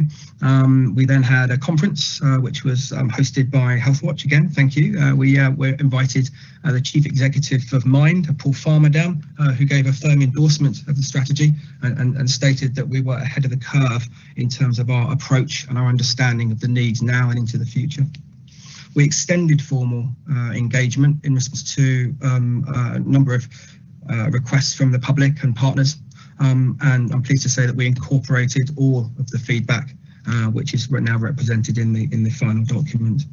That included a specific reference to the ADAS recommendations, with an emphasis on understanding, reviewing, refreshing, and future-proofing the social work model. Also bolstering the emphasis around veterans, complex needs, dual diagnosis, and also the 0 to 25 age bracket, which is heavily emphasised within the NHS long-term plan. The core thread running through the strategy itself is an emphasis on accessibility and flexibility, whole person approaches which are trauma-informed and integrated, a move away from a disease model to a more psychological model, and an emphasis on avoiding dependency-forming behaviours and empowering people to self-help, self-manage and remain well. So what we've achieved so far, it's fair to say that the work started 2 years ago, not just to develop the strategy, but also in many ways to start to implement it. We have seen expansion to our evidence-based psychological therapies, our psychiatric liaison services, our crisis services. We now have specialist perinatal services. The suicide prevention programme, which is coordinated by Public Health, is very much underway, as many of you are aware. The integrated support at the A&E department, RCHT, as well as that at University College Hospital and Derriford, is in place, and we have a range of community alternatives and complementary support across the voluntary sector now. We have more access, more outcomes, safer solutions. We are seeing more people. And it's worth bearing in mind that certainly the figures for Cornwall as a city already see over 40,000 people registered with depression. We have built new resourced it, and it is delivering impacts and outcomes already. Through the COVID-19 period, we have maintained our adherence to the strategic aspirations within the strategy as well, and that's included an enhanced level of integrated support and joint working across the voluntary sector, adult social care and local authority, an expansion of crisis services and the implementation of a 24/7 all-age crisis helpline. We've brought forward the development of a single point of access, which is an open access portal, which will be a one-point open access for anyone that feels in need or wants support or feels in crisis. We're bringing that forward, and we hope to develop a model even better than that in Cumbria, Northumberland, Tyne and Wear, which is a national exemplar site, and who are offering us some peer support to help develop that. And we are also bringing forward the expansion of the IACT programme to take into account long-term conditions, co-locate that support across various acute pathways and across primary care. And we've got a range of events up and coming to have a further conversation with general practice to understand their specific needs. The integrated work is ongoing. The commitment to the mental health investment standard has seen year-on-year investment into local service lines, with the addition of new services coming online as well. And there is a longer-term commitment to adhere to the national requirement to meet the investment standard. The strategy itself has been signed off by the Health and Social Care Review and Scrutiny Committee. I've taken it to the governing body within the CCG, and it was endorsed. It's also been to the Health and Wellbeing Board for the Isles of Scilly, and also endorsed. Next steps, should the board endorse today, will be a fully ratified mental health strategy to meet the needs of our varied community on and off island, and to then develop an implementation plan and an outcomes framework, which I can report is already underway and near completion, to ensure that all of the outcomes, timelines, milestones are set out and easily understood. The mapping of impacts and outcomes as we move forward is something that is absolutely pivotal to not only the credibility of us as a health and social care system, but also to reassure the public that they are getting services which are fit for them now and into the future. So I would ask the board to consider the endorsement to formally ratify, and I will more than happily take client query or any challenge that there might be there. Thank you, Chair. Many thanks, Tim. Really interesting report. I think, as you said, with COVID's had some quite interesting effects on I think all of our mental health, and certainly services have been able to work together, and I think many have worked extremely well together, where some people's mental health have been negatively affected because of the pandemic, but equally for some it's been positively affected, where perhaps anxiety levels and things have been reduced. So I'm sure there'll be plenty of papers written as to how people's mental health has been affected by this pandemic and the different ways that we've had to live our lives and obviously continue to do so. Anybody would like to make a comment, please indicate comments or questions or any feedback within the meeting chat, and we'll take those. Could I ask Ian Drummond-Smith to come in first, please? Thank you, Ian. Yeah, morning. Really good report, thank you. And I just want to particularly comment on the Crisis Cafe there at page 17 and to see that that's expanding, which is very welcome. Certainly from the police perspective, when we encounter people in crisis, often at odd hours of the day and out of hours, the Crisis Cafe gives us somewhere we can take people as an alternative to detaining them under the Mental Health Act. So I think it's a lot more appropriate, probably a lot more traumatic as well, less traumatic for the patients than going to a mental health detention. So the fact that we're looking to expand those crisis cafes is really welcome by us. Thank you. Thank you, Ian. Yes, we have plans in place to expand. We have mobile pop-ups now, as you're aware, and we're due to expand those. So it's about prevention there and working in partnership with the constabulary. Absolutely. Thank you. Thank you, Ian. Can I go to the other Ian, please? Ian Orpen. Ian, would you like to come in? Sure. Thank you, Adam. Thank you for that. It's a really interesting, important, and really congratulations for a really great bit of work. You clearly worked together across the system and done really good engagement on that. And mental health is clearly a rich sort of source of collaboration, really, potentially across the system, because it cuts across everybody's work, really, isn't it? So it's really good stuff to see here. My question was really around, and apologies if it might be covered here, is because it's such a comprehensive report, I may well have missed, just is vexed issue around transition between adolescents and adults. As we know, there's so often a bit of a cliff edge that people fall off when you suddenly turn 18. I wasn't quite sure where that's covered in the report, and I apologize if I've missed that. That I can respond. Thank you, Ian. It is covered in the report, but it's an in-depth report, so I don't. Absolutely. Transitions are extremely important. It's about prevention. We don't want to see young people or younger adults falling off the edge of that cliff. I'm having conversations regularly with the Children and Young People's Commissioner to look specifically at this. The age bracket that we're looking at now is 0 to 25. There should be a seamless connection between children and adult services, and also support for those children who might not be in services or young people who are in further and higher education. So we have regular dialogue with leads from both Falmouth University and Truro College, and they actually sit on our mental health board as well. So yes, there will be a focused piece of work looking at transitions. Great, thank you. That's really good. Thank you for that. Thank you. Meredith, would you like to come in next, please? Thank you. Yes, Tim, I've got 4 questions. So the first one is in the document. There's obviously a increase and improvement in services for women suffering or potentially suffering perinatal mental health issues. And I suppose what my first question is the impact of that. Is that having a positive impact on women and at that early stage of parenting? My second question refers to the answer that you've just given, and that's again within the document. You've obviously got that close relationship with University of Falmouth and Cornwall College. I think Truro College was referred within there. And just again, what is the impact of that work that you're doing with that group of young adults, and how has that impacted on improved, hopefully, resilience and mental health?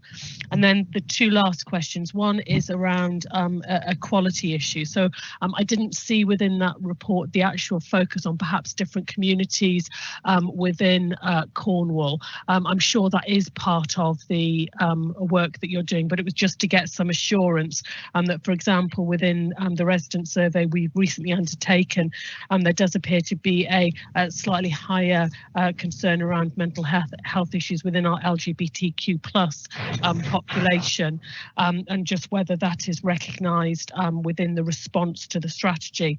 And then just finally, I just had a little bit of a concern. I couldn't see that emphasis of the fact that many of the people that we are working with who will have, may have at different stages mental health issues, just the response within the family and the impact potentially on our children and young people, and just how we make sure that we are addressing that in our work as well. Thank you. Thank you, Meredith. I'll take them in order if I can. We have had qualitative feedback from mums who have experienced the services delivered by the Specialist Perinatal Mental Health Service. They're extremely positive. There are increased numbers of people accessing that support, and there are increased numbers of people receiving the psychological support and receiving the outcomes. We're regulated by NHS England on that, and I think that is already deemed to be a successful addition to the local offer. On point 2, the college impacts, we have been liaising over the last 3 years with the wellbeing centres within their respective education bodies. The impacts, well, when I went out to meet the young people, there were a number of things they were saying to me. They were saying, we want more online offers, please, Tim. We don't necessarily want to see a psychiatrist or a doctor face to face. We want something we can have in our hand on our phone, please. So we're already looking at developing app-based support. Some of the students were saying that there was a lack of connectivity with community mental health teams, so we did work with Cornwall Foundation Trust to engage the local GPs in the Falmouth area, and there is a much more slick and connected pathway and what's the word I'm looking for? They're working in greater partnership with the community mental health team now in general practice, and we've received some very positive feedback from GPs themselves about that. The individuals, students themselves understand now where services are and how to access them, which is very positive. I haven't been back to see the students yet, in fairness, for the last 6 months, but we will do that as part of the implementation. In addition to that is the adult ADHD service. 2 years ago, we didn't have an adult ADHD service, attention deficit hyperactivity disorder service, and people were being referred up to Bristol for that support. We now have a local service. We invested to close that gap. That was a need that younger adults were expressing they wanted. That gap's now been filled, so we look to draw some qualitative feedback from that. And the communities and the harder to reach communities, there is an emphasis in the strategy, particularly around those with complex needs. We have throughout the COVID pandemic been concerned about the Eastern European community, and we're working with the voluntary community sector at the moment, who have the greatest reach in our view, to understand where there might be pockets of need. And the older age group as well are an area which we've asked our improving access psychological therapist teams to focus on with some assertive work to engage, because they're underrepresented when we look at the data. So they're the areas. In terms of LGBTQ, there is reference in the strategy to those groups, and we look to build stronger connections locally with those groups as we move forward. But it is about inclusivity across the board. And on point 4, trauma, absolutely, Meredith, you and I have had the conversation around the Think Family agenda and the importance of understanding how an adult trauma can impact on the family and the child. Within the strategy, there's a heavy emphasis on trauma-informed approaches. So yes, I can give you a formal assurance that we will be picking up that issue, understand the evidence base and understanding what are the interventions that we need to put in place. Thank you, Tim. Thank you, Meredith. Amanda Stratford next, please. Thanks, Adam. Great strategy, Tim. You'd expect me to say that, but I really welcome the focus on prevention and the access to choice, particularly for people. I think there's also in there the focus on resilience, and building resilience going forward is really important for not just for people who are experiencing mental health difficulties, but those who support them as well, as Meredith suggested, family and carers. At the end of the document, you talk about the commitment to and delivery and there's some statements there about how you will know that the strategy's been successful. I guess my question is just about what are your thoughts and plans for evaluation of that, and how this committee, I suppose, will be updated, and whether or not there are some thoughts around the evaluation being led by people actually using the services. Thank you, Amanda. Absolutely. First of all, thank you for your thanks and your warm reflection. Clearly, you've been working shoulder to shoulder with myself and my team for the last, I think, nearly 4 years, but certainly the last 2. In terms of governance and our ability to track the outcomes and impacts, we have established a mental health board. It's multi-agency and well represented, a group of system leaders as well as voluntary sector partners. The implementation plan and the outcomes framework will be held, scrutinised and driven forward by that board, and the mobilisation groups also include a third and voluntary sector and mental health thematic alliance. So thank you, Helen Boardman, for your support in establishing that. That is going to bring together those third and voluntary sector groups who reach out across our communities to support people's wellbeing, to inform the implementation and the actual design of the services as we move forward. So we look forward to seeing the outputs of that group. In terms of the co-design, which we're absolutely committed to, Healthwatch have also agreed to chair on our behalf a co-design working group to hold us all to account on whether we really are adhering to the co-design and co-production methodology. And I think that will keep us all certainly on our point on that one, Amanda, as we move forward. Does that answer the question, Amanda? Thank you. Thank you very much, Tim. Thanks, Amanda. Chris Blong next, please. Hi, Tim. Hi, Chris. Great piece of work, actually. Really thorough, meticulous and comprehensive strategy. And because of that, I just wondered, my question is not so much about implementation, but it's about, because it is such a good piece of work, is there any interest in from NHSE and I region or other areas in the southwest in particular, who are looking at sort of perhaps adopting some part or all of this strategy, which would enrich their own strategies that they've probably got in place already? So is there an interest beyond just Cornwall and the Isles of Scilly for this? Thank you, Chris. Yes, Paul Farmer has expressed an interest, and I need to extend that conversation with him coming out of lockdown to see how we can carry forward some of the fresh and very new ideas in the strategy. The emphasis on trauma-informed approaches is one which has certainly pricked people's ears up. The idea that we are trying to demedicalise and move away from a bed-based, disease-based model, again, has attracted some attention, positive. I was in communication up until the end of last year with the national lead, who is the national lead for strategic design. So this is a chap whose name I forget, who is working with regions to develop their mental health strategies. He actually came and presented at our launch workshop in 2018. So again, he is absolutely keen to take some of this forward. I have yet to extend that conversation, but I will be picking up the phone once endorsed. Yes. Thank you, Tim. Mike Thomas next, please.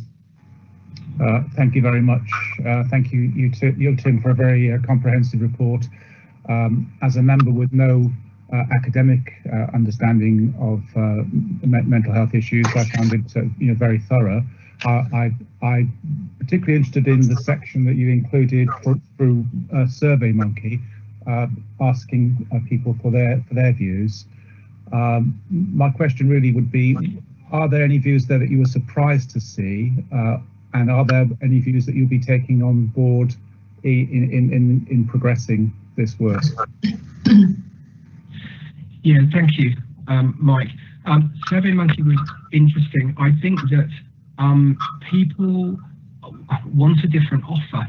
I'm continually surprised that the population's view of mental health and what it represents is different to many of ours. When asked, people will view a therapeutic intervention that might sit outside of the normal cognitive behaviour therapy offer, for example. People are describing to us that they seek sanctuary and receive benefit from a range of activities that we would ordinarily assume are mental health services. So the enabler there is the increase in personal health budgets. And within the strategy, we describe the ability to empower citizens with the right to make choices which can promote their well-being and prevent them becoming unwell. So people are describing a range of different alternative types of therapy, for example, where there is an evidence base. It might not be as strong as others, but there is. And certainly in terms of the qualitative outcomes, people do receive benefit from different types of conversation. So counselling conversations, for example, types of interpersonal counselling. There are ranges of therapeutic intervention which we don't normally sit within the IACT programme, which nationally are being used to really good effect. Some of the new technologies, including avatar therapy for psychosis, has a lot of interest, especially within the group of young adults who have received it to good effect. Again, why wouldn't we be trying that? I think we need to push the boundaries a little bit and try and innovate a little bit more. So it's going to be stepping forward, I think, with confidence to try some new things, to dare to be different and to innovate as far as possible. We absolutely have to track the outcomes, absolutely, and that's certainly incumbent on me as a commissioner to make sure that happens. However, I do think we need to be offering the people of our communities really what they're asking for, and it might not be your textbook mental health offer in all cases. Thank you. One of the particular observations was about the reading age of people. One commentator says that the reading age in Cornwall is 8. I'm not sure what the evidence for that would be, but I'm curious whether there may be a need for a version of this report that is accessible to a broader range of the community. Thank you, Mark. Yes, sorry, I should have confirmed that earlier. We have a easy read version in development now. And we've tried where possible to put as many infographics in there as possible in the new version as well. That was fed back to me, and a very valid point, that it was a bit too wordy. So we have tried to consolidate that into a number of infographics to help people understand that we are listening, we understand, we see, and we do want to support them. And hopefully it's presented in a way which is a bit more accessible. The easy read version will be ready in 2 weeks. So when we formally publish, we'd like to publish in tandem. And will that be sent to members? Because I think I would certainly appreciate looking at the easy read, as I've got to be careful how I say this, as I'm sure some of my colleagues would appreciate as well. Absolutely, it will be disseminated wide and far. Yeah. Thank you very much indeed. Thank you. Thank you, Sarah Newham. Hi Tim. I just wanted to ask. First of all, excellent report and so needed within Cornwall. As I'm sure you can appreciate through Job Centre Plus, we've seen masses of people coming through us with quite severe conditions, some of which, don't feel able to go to their GP, just not in that stage. So we do engage with a large number of providers across county to support our work. What I was interested to know is whether we've supported you at all in respect to this strategy. Obviously, I'm quite new onto the board here, so I'm not aware of everything that's gone on before. And is there support you need from us? Thank you. Yes, you were very supportive. Representatives did attend the conference, and I did receive feedback. And I think that has informed a number of bids that we've recently put in alongside public health around the development of the community development workers to support those back into employment or those to retain their employment. So yes, it has been very beneficial, and thank you. And I'm more than happy to catch up with you and talk through the support that you guys have offered. Yeah. That's great, thank you. Thank you. Thank you. Ruth Goldstein next, please. Yeah, I just really wanted to sort of bring the report a bit to life with some experiences from public health. I think Tim and I have been working together now for 2 or 3 years, certainly on trying to integrate much better the prevention element that public health is a responsibility for with the service level. And through doing the strategy, it really came to light that although we thought we were working together quite well, there was an awful great deal more that we could do, and particularly through the COVID situation. As soon as it's been identified and became obvious that there was going to be an adverse mental health effect due to COVID for an awful lot of our population, because of the groundwork that we've done in setting up the strategy with the prevention moving into the treatment treatment arm, we were able to very quickly set up a cross-system group, cell, as the council like to call them, which has now been working on all aspects for all ages of potential mental health implications for our population, right from doing particular pieces of work to encourage our population to stay mentally well, all the way through to the crisis care support which needs to happen for people due to the COVID crisis, and then the ongoing service development. So this strategy has really helped as a springboard to bring us closer together. And you know, the COVID response is fantastic, I believe, in terms of mental health, and I just hope, and I'm sure that will continue as we get more into recovery and renewal. The foundations of the strategy will really help us with a prevention embedded throughout the whole of the mental health journeys, which is really where we need to get to. So I'm just so grateful that we've done this piece of work, Tim. Thank you, Ruth, and clearly thank you for all of your support and your team. There's just one point that I think all board members should know about. When we found ourselves moving swiftly into a pandemic, we all came together around a set of strategic priorities, as Ruth said.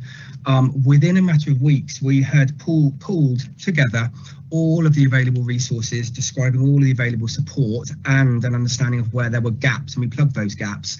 And some of that is about bringing together all the online and free support, developing bespoke guides for a range of conditions, supporting the workforce with expansions of free evidence-based support for key workers, workers within hospitals, within outsourced care, within the residential care setting, and expanding the crisis pop-ups. Now, the website itself, or the portal, which is hosted on the County Council website, has already had, I think, in a matter of weeks, it had 354 Facebook shares and reached 42,000 people. So 42,000 people had sight of that. That has to be very positive news, and we are, as we speak, analysing all of the data in terms of the mental health dashboard, because we've got more or less live data coming in now to see where hotspots are emerging. So that's interesting too, and we're evaluating the work that the voluntary sector have done to pull together some of the thematic qualitative feedback that we've got to inform what we're doing. So I think it's a collective which will establish the foundation for the future, and I think it's already delivering. Okay, thank you. Sally Hawkin next, please. Thanks, and I'll echo everybody's comments that this is a great report. And I was going to pick up on some of the things you said then, Tim, about the fabulous, agile, joined up working through the pandemic.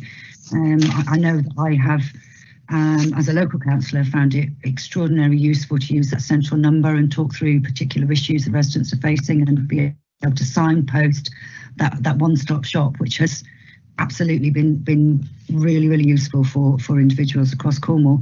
The other thing I was thinking about was the conversation a few moments ago, which was about different ways in which people might want support, and to just sort of highlight that we have just beginning the Arts and Health partnership.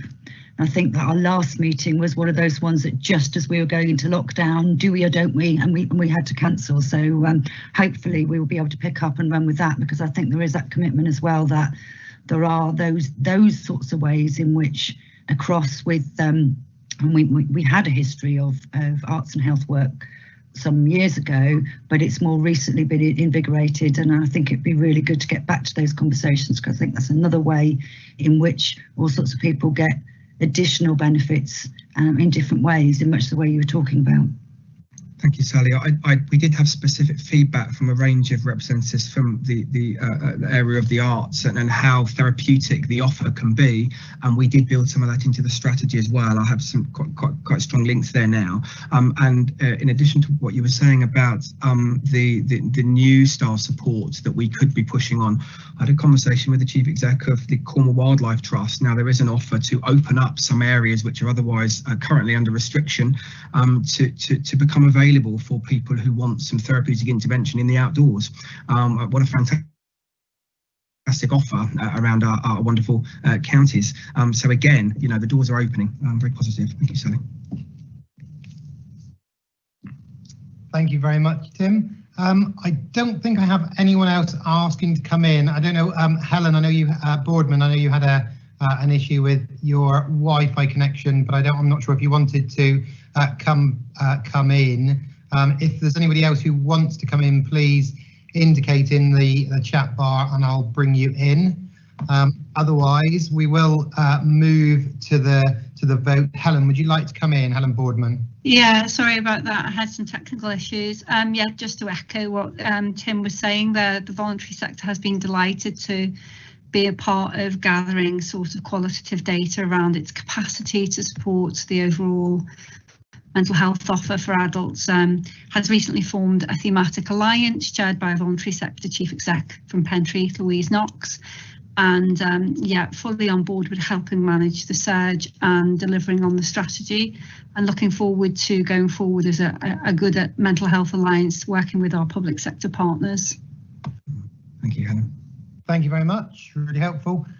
We have nobody else wanting to come in at the moment, so thank you very much, Tim. We do have the recommendation on page 192 that the board approves the mental health strategy for Cornwall and the Isles of Scilly 2020 to 2025, and we've obviously made comments and fed back. So could I have a proposer and a seconder for the recommendation, please?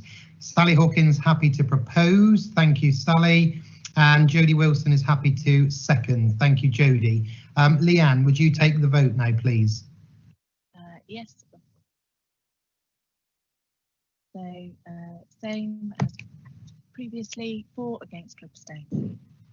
Chris Blom. 4. Helen Boardman. 4. Helen Charlesworth May. 4. Ian Drummond Smith. 4. Goldstein. 4. Sally Hawkins. 4.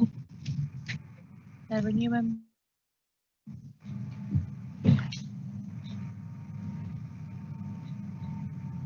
4. Come back to Sarah in a moment. Councillor Adam Painter. 4. Councillor Rob Rothschild. 4. Stratford. 4. Meredith Teasdale. 4. Mike Thomas. 4. Lady Wilson.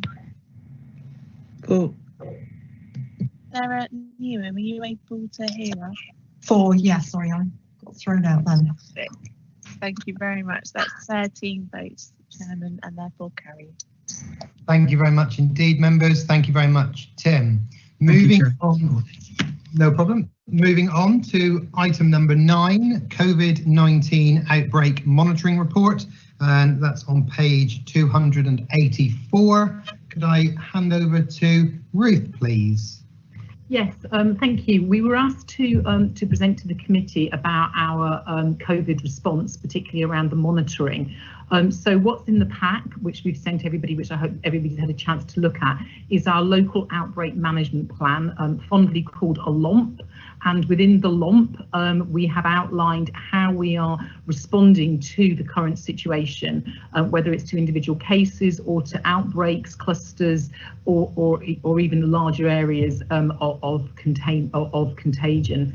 Within the LOMP, you will see on page 298 in the pack that the governance arrangements are included in there, so that you can see how the work that we're doing in terms of response is fed through, has got the opportunity for both members and health professionals input into it as it's developing, and has got oversight through the Health Protection Board. The engagement board is the oversight and development of our sort of communications around the LOMP, and collectively they can then report up to this committee as required. On page 299 of the report, we've set out the actual structure for our response, and that's really where I thought I'd talk a little bit more about how the monitoring comes to life. So every morning, the response starts with us having a incident response assessment team meeting. That's the bottom layer of our response, where we look at the cases from the last 24 hours that have been responded, which have been told to us. And we identify at that point whether there's any immediate actions we need to take for those cases. It has to be said that the data feed to us over the last 16 weeks has been developing. We now get considerable amounts of data and information about both our cases and our contacts. And over the last week, there has been a move to put some of the actual data about numbers and clusters around the county into the public domain through our website, which is now hopefully live. It's been very difficult because the information that we get from Public Health England and the NHS has clearly been, as I said, developing over time, and we've only recently been able to actually share that information. So if we have concerns about individual cases or clusters that are happening, we then have the ability to investigate those further, both with our Public Health England colleagues or with our within our team.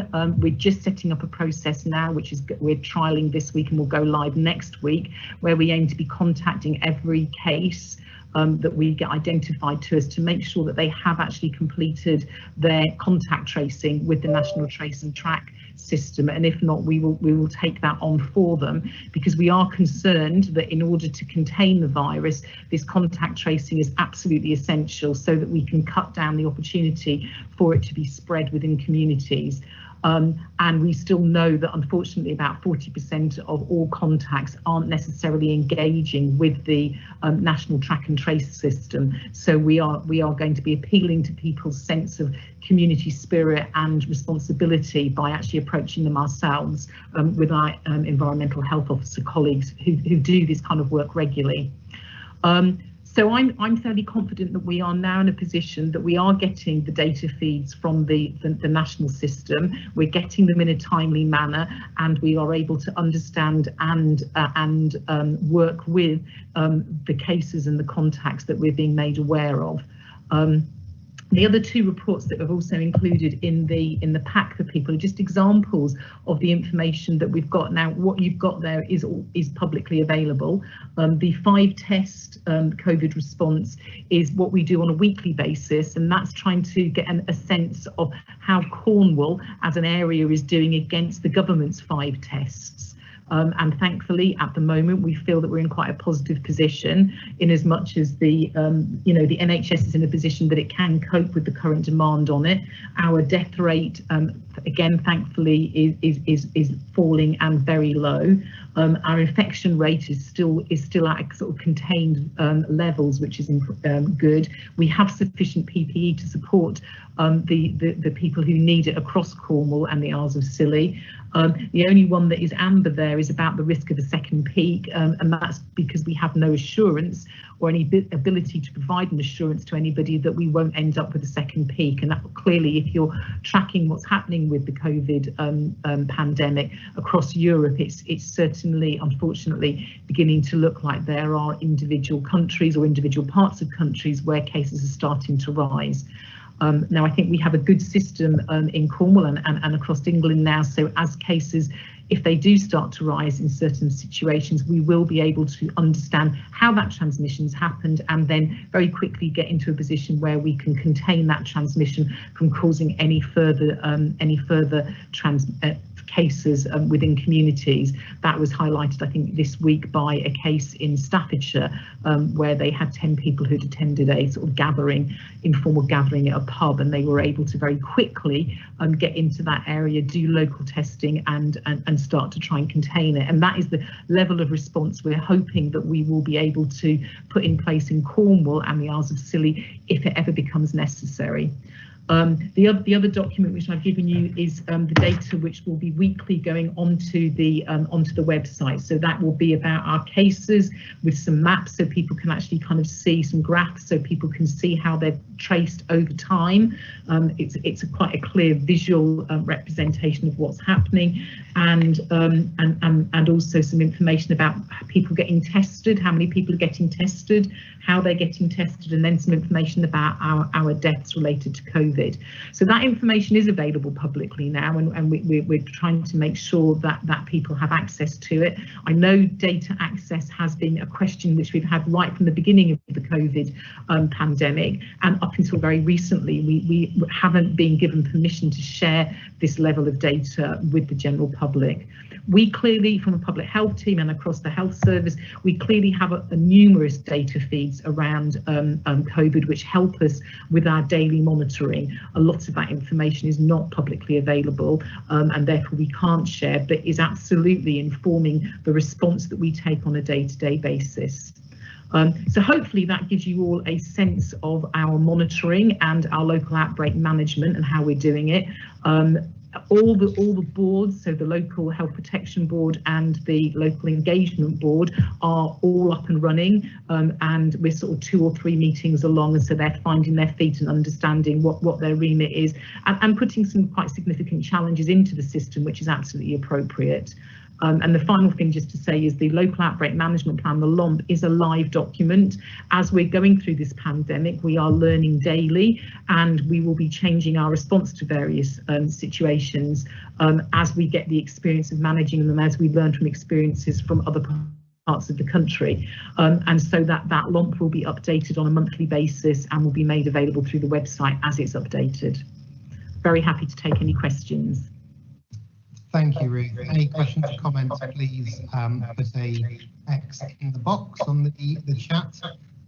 Yeah, I think it's certainly very much been brought to everyone's attention over recent outbreaks across the country, and clearly with some of those abroad and the implications for people that perhaps have travelled abroad and then realise it's not so easy to get back and then integrate back into society as far as outbreaks happening in other parts of Europe and further afield. Could I just ask a very quick one on certainly reading some of the reports this morning from some of the general news media about the R rate potentially in the southwest creeping up over 1. How much do we look at the R rate? I know the R rate is one that's difficult and is not able to be brought down to a Cornwall specific or a smaller area specific than that, but where do we think we are sort of with the R rate at the moment? So the R rate is certainly one of the things that we are monitoring, but as you say, the problem with the R rate, it is a modelled figure, and our numbers in Cornwall are so low in terms of the absolute numbers that actually it makes getting an R rate really quite difficult and hard to interpret. So whilst it is something which we're keeping an eye on, and at the moment we are still being given information that we're hovering around the 1 mark or just below the 1 mark, it certainly isn't going to be our only marker of the actions that we take, but it is a consideration. We can't ignore it, but our numbers being so small in Cornwall and the Isles of Scilly does mean that it is slightly skewed, and it's hard to take it at total face value. Sure, thank you very much. Welcome to Cornelius Olivier. Cornelius, would you like to come in?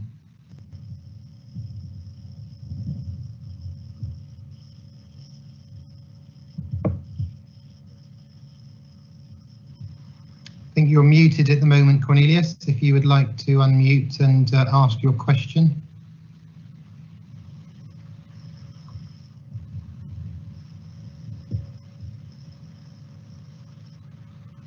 Hello, can you hear me? We can hear you now, Cornelius. Go ahead. Yeah, sorry about that. I'm having slight reception difficulties.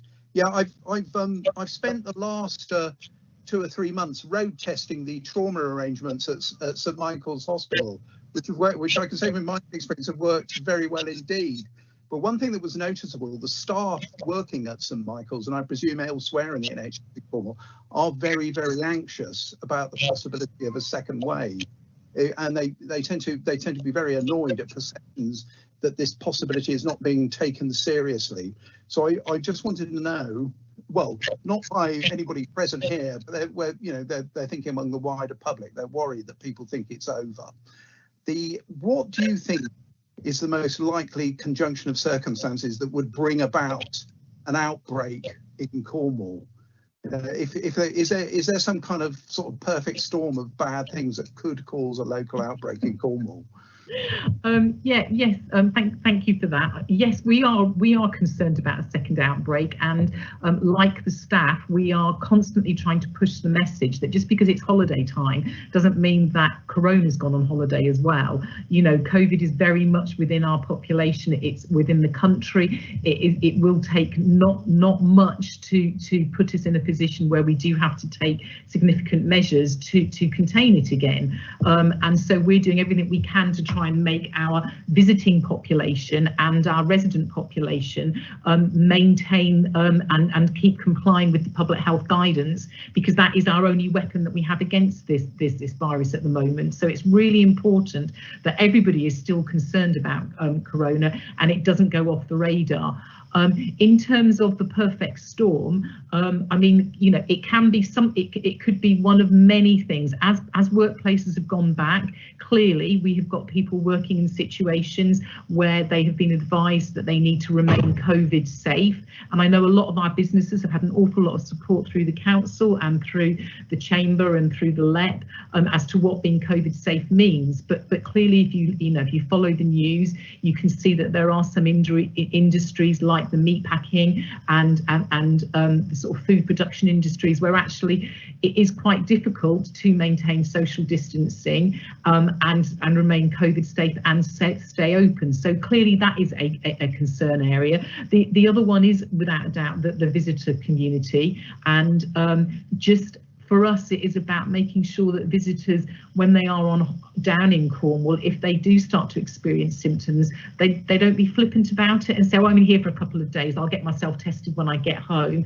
Actually, that's not the answer. The answer is, if you've started to have symptoms, then you have to get tested there and then. You know, you need to go and book a test within 24 hours and get yourself tested, and then take any of the actions that come. So again, we're trying to do work with our visitor communities and our tourists through Visit Cornwall and through all the hospitality avenues we've got, to make sure that tourists are also acting responsibly and aren't just being on holiday and thinking, I feel a bit off, but I'll just leave it. That's not okay, because that is clearly another really high risk area for us. And then the next problem or potential high risk will be when the schools return with greater vigour than they have been doing. Now, so far, we've got a really fantastic school community who have embraced the support and the guidance that we've given. We have outbreak plans, particularly for schools and colleges and universities, which we've been operating now for about the last 6 weeks as the schools have become more open. And there have been no significant issues that cause us to think that the actions we're suggesting they take and that they are doing, that they need to change anything. We will continue to support that, because clearly just the volume of children and young adults going into an environment, a school environment, will clearly increase the risks. So I think in Cornwall it is those three, and it's very similar to everywhere else really, but those are the three that we're really focusing on. Thank you. Okay, yeah, thank you for that. I'm interested, if you don't mind me saying, what you said about food processing plants, because that hadn't actually occurred to me, but we do have some very substantial workplaces like that in Cornwall. All right, thank you. Thank you both. Ian Drummond-Smith next, please. Yeah, thank you, Ruth. I just wanted to give some positive feedback. So the police are represented both on the Health Protection Board and at both of the outbreak engagement panels, and we're also getting regular briefings come through electronically on the current status of the outbreak in Cornwall, which have been really useful. So I know it's early days on the plan and with the meetings, but so far it seems to be working really well. Thank you. Fantastic to hear. Thank you, Ian. Thank you very much. I know from personal experience sitting on the Outbreak Management Board that we have had our first meeting, and you know, that went well, and we'll obviously continue to you know, keep an eye and update and see how things go. Right, Meredith, would you like to come in, please? This is just again thanks, I think, from the school community, the support that's been offered by public health consultants, giving advice and support and being swift in approach when there have been concerns has been really excellent. So thank you. Thank you. Sally Hawken. I know we don't want to prolong the meeting, but I would also want to say the same. There's been a huge workload for the public health team throughout, and that's still ongoing. And there's really been a spirit of very active learning. So as all the response cells close down, there's lots of lessons to be learned that's being pulled through from those. So I think that's brilliant. And that's against a background where sometimes the government announcements are way ahead of the detail and the data. So it is reassuring that the data that we receive now has improved. I know that we're going to be spending August testing our system and carrying out those response packs to various different settings. In response to Councillor Olivier, that I know Ruth and I were both in a webinar which was specifically about the food processing type of industry, so that was really interesting. We do have, with apologies to Kirklees, we do have the advantage of being able to learn from other areas where they've gone through this, because it was really interesting listening to Kirklees talking about what problems they'd encountered and what happens in that sort of scenario, and some of the things that weren't in place for them at that time will be in place for us. So we do our own active learning, and we can also be part of that national learning where these problems occur. In that particular instance, one of the key things was also about how people were travelling to work. So whether it was car sharing, things like that, and the good relationships with employers was really key to being able to manage the situation. So it's brilliant that we've been so proactive with that community in Cornwall. Thank you, Sally. Helen Boardman, please. I would also like to commend the hard work of our public health colleagues and particularly thank them for allocating 19 of their officers into community response hubs.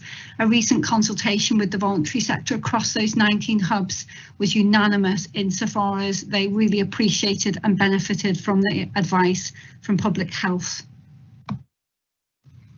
Thank you for that, and thank you everybody for your warm words. I think I would certainly echo those, and certainly hope that Ruth and her team, I know Ruth is deputising at the moment because Rachel's having a few days off, and I hope everybody will get some time off over the next few months, because I certainly will do, but things have been extremely busy over this course of events, and it has been really unprecedented probably in all our lifetimes of what we've had to do. So I hope everybody on the call, and certainly Ruth's department, will be encouraged to make sure they get some time off for their own health and well-being as well. I think that is really important. But thank you, Ruth, and yeah, thanks on to the team for all the work that you continue to do.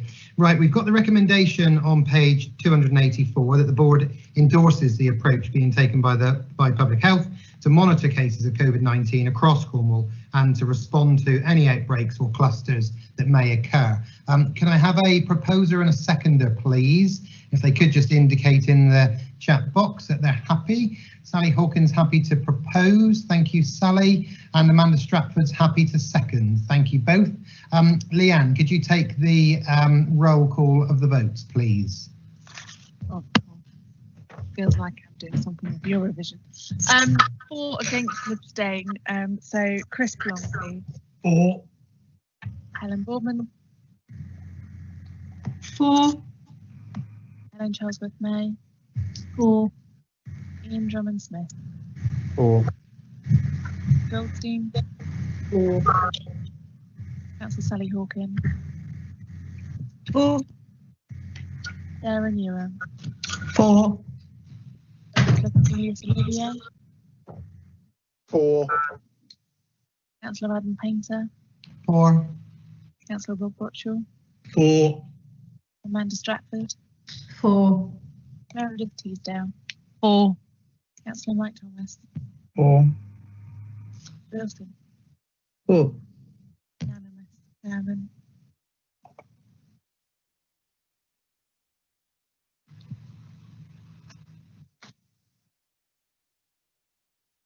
Unanimous and the vote is carried. Thank you very much, Leanne. Yes, apologies for members that it may take a few seconds to take the vote. I think the problem is where we tried different methods of voting, clearly it's not visible to the public, and we find that this is the quickest and easiest way to be able to take the votes. So thank you very much for bearing with us. We'll move on to item 10, which is the COVID-19 recovery, governance arrangements and oversight of inequalities. And they start on pages, if I find the correct page, on page 333. So could I ask, is Helen introducing this one? I am, and I will be very quick, Adam. Thank you. So what this report is doing is setting out the governance arrangements for recovery across the health and council system. What the diagrams demonstrate is that recovery arrangements are very complicated, and there's a couple of reasons for that. The first is that this, of course, has been a health pandemic. A health emergency might be a better way of describing it for the purposes of this report. And so there are very comprehensive and extensive recovery arrangements which must happen within our NHS and care systems. But because it has been an emergency under the emergency legislation that applies, there are also comprehensive arrangements through the local resilience forum for recovery. So what you can see here are those arrangements as they have been put in place. And the purpose of this paper is for us to agree what should be the Health and Wellbeing Board's unique role in recovery, so that we are not duplicating what is going on elsewhere, but that we bring to recovery what only we are able to bring, because we are a partnership that operates all the time and extends beyond normal business. So the proposition is that the Health and Wellbeing Board's role in recovery should really be to have to lead that piece about inequalities, because we know that prior to the pandemic, inequalities was something that we were seeking to be more active in. Our new health and wellbeing strategy was focusing very squarely on health inequalities. And we know that the pandemic has exacerbated inequalities, and therefore we want to use this opportunity, this moment, to reset expectations about addressing health inequalities in any recovery arrangements and in the resetting of the long-term plan within health and care. The report contains in section 2.4 those areas that we might wish to focus on, but I would like to open this up for a discussion and don't intend to say any more about the paper than that now. Hope that's okay. Thank you very much, Helen. Yes, you can see the recommendations that we've got on page 333. So I'd ask members to stick to those recommendations when speaking, as far as looking at the areas that the board wishes to prioritise on, with some suggestions in 2.4 of the report. Steve Bedser, would you like to come in first? Thank you, Chairman. What I just want to do is to echo the sentiments that have just been expressed, and to say that in setting out this way of thinking about the future, Cornwall finds itself in very good company with a large number of health and wellbeing board systems up and down the country, and it is actually consistent with the developmental journey that you were starting in January, we are finding that many health and wellbeing boards and places are now looking to their purpose in framing the system response to inequalities and putting the wider determinants of health front and centre stage in the ongoing work. And it's of crucial importance that a health and wellbeing board finds its place where it adds value and strategic grip, and doesn't just create duplication where people feel that they are repeating conversations they've already had elsewhere, or indeed just attending meetings that aren't adding value, because in these new post-COVID times, people's time is much more precious. I know that the report references the LGA's Health and Wellbeing Board reset paper as well.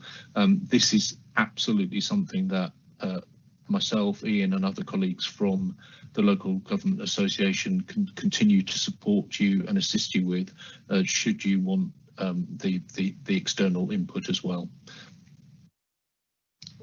Thank you very much for that, Steve. I know we are looking to have another development session with yourselves in the future to look at how we do that. And I think it is absolutely key that we're not just duplicating work that's being done anywhere else, because clearly the systems have changed and processes have changed because of COVID especially. We have the areas that we might wish to prioritise under 2.4 page 335. Are members broadly happy with taking those forward? That will help shape our priorities. I'm not having people coming in at the moment, so I'm at the moment presuming people are content that those areas are ones that we would want to prioritise within our recommendations. Chris, would you like to come in? Chris Blong. Yeah, thanks, Adam. Yeah, I can't see anything wrong with the 2.4, the recommendations. I support them. I just think as well, the inference to me is, while the recommendations are specifically for COVID-19, I assume there's an implication that there's an enduring similar role for the Health and Wellbeing Board beyond COVID-19, and that one of my questions I was going to raise under any other business relates to this, which is we've got to get to the bottom of where the Health and Wellbeing Board sits in this new evolution of governance and control arrangements emerging within Cornwall and the Isles of Scilly.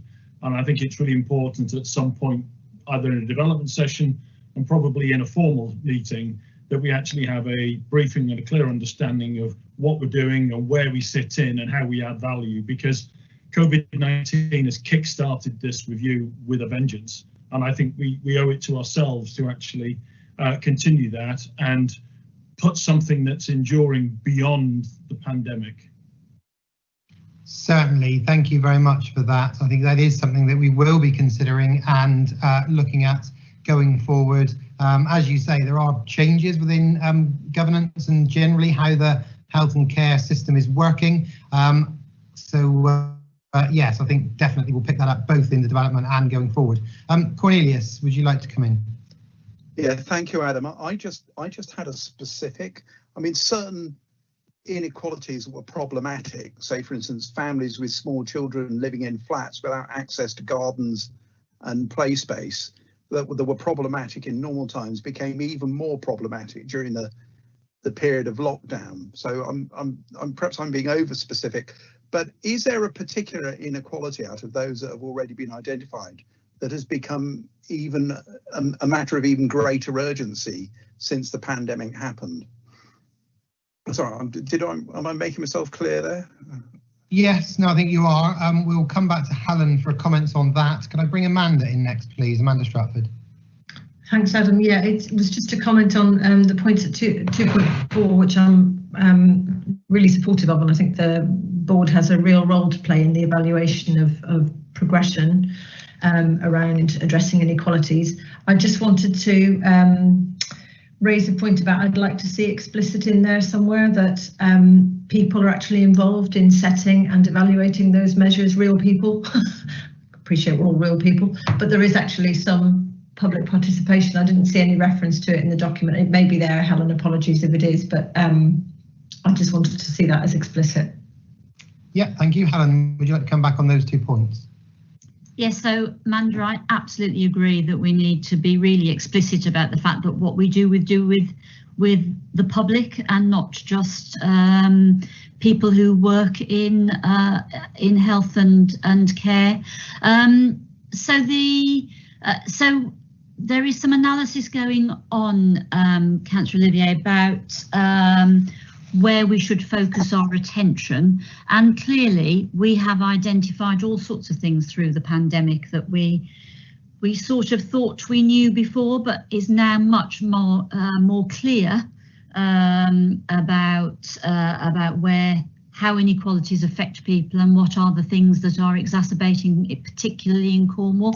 And I think that what we would want to do, so the health and wellbeing strategy now needs to be turned into an implementation plan. And that implementation plan will in part take the form of the long-term plan that the NHS has to redraft post-COVID. And there will be work that's going on in all the other organisations about how is it going to do its bit to deliver the health and wellbeing strategy. And so what I would really like to see is that what we focus on as a health and wellbeing board is the delivery of the inequalities elements that are coming through those implementation plans. So that we're having much more active conversations about things that are changing on the ground as a result of our work and our interventions. Okay, thank you, Helen. I don't have any other comments or questions in the chat box. So we will take forward those areas that are there, taking in the comments about ensuring that we get some input from not just ourselves, but other real people, shall we say, that will input into the way that we go forward and prioritise some of those areas. So we've got the recommendations on page 333. Can I have a proposer and a seconder, please, for those recommendations?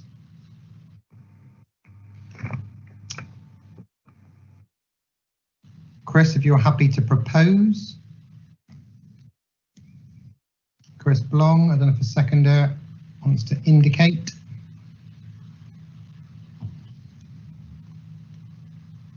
Rob Rothschild, happy to second. Thank you, Rob. If you would like to take the vote by roll call, please, Leanne. Thank you. So the roll call begins. For, against, abstain. Chris Blong. For. Helen Gorman. For. Helen Charlesworth May. For. Ian Schmidt. For. Goldstein. For. Ian. Sorry, Leanne, you're quite quiet. If you could speak up slightly. Councillor Sally Hawken. For. Sarah Newham. For. Councillor Cornelius Olivier. For. Councillor Adam Painter. For. Councillor Rob Rothschild. For. Amanda Stratford. For. Meredith Teasdale. For. Councillor Mike Thomas. For. Jodie Wilson. For. And that was a unanimous vote, 14 and carried. Thank you very much, Leanne. We have now come to the end of the agenda. I don't have any other business that was notified to me at the start of the meeting of any urgency. Members, I would ask you to stay on the call. We do have a quick informal session, which will be no longer than half an hour, which is around what Cornwall wants, the consultation that Cornwall Council is carrying out across Cornwall. So if members are able to stay on the line for no more than half an hour, that would be great. But can I thank you all very much for the formal part of the meeting. Thank you for attending, and a very useful meeting. Thank you all. Thank you, Adam. Thank you. Thanks, Adam. If we can just confirm, Leanne, when the webcam has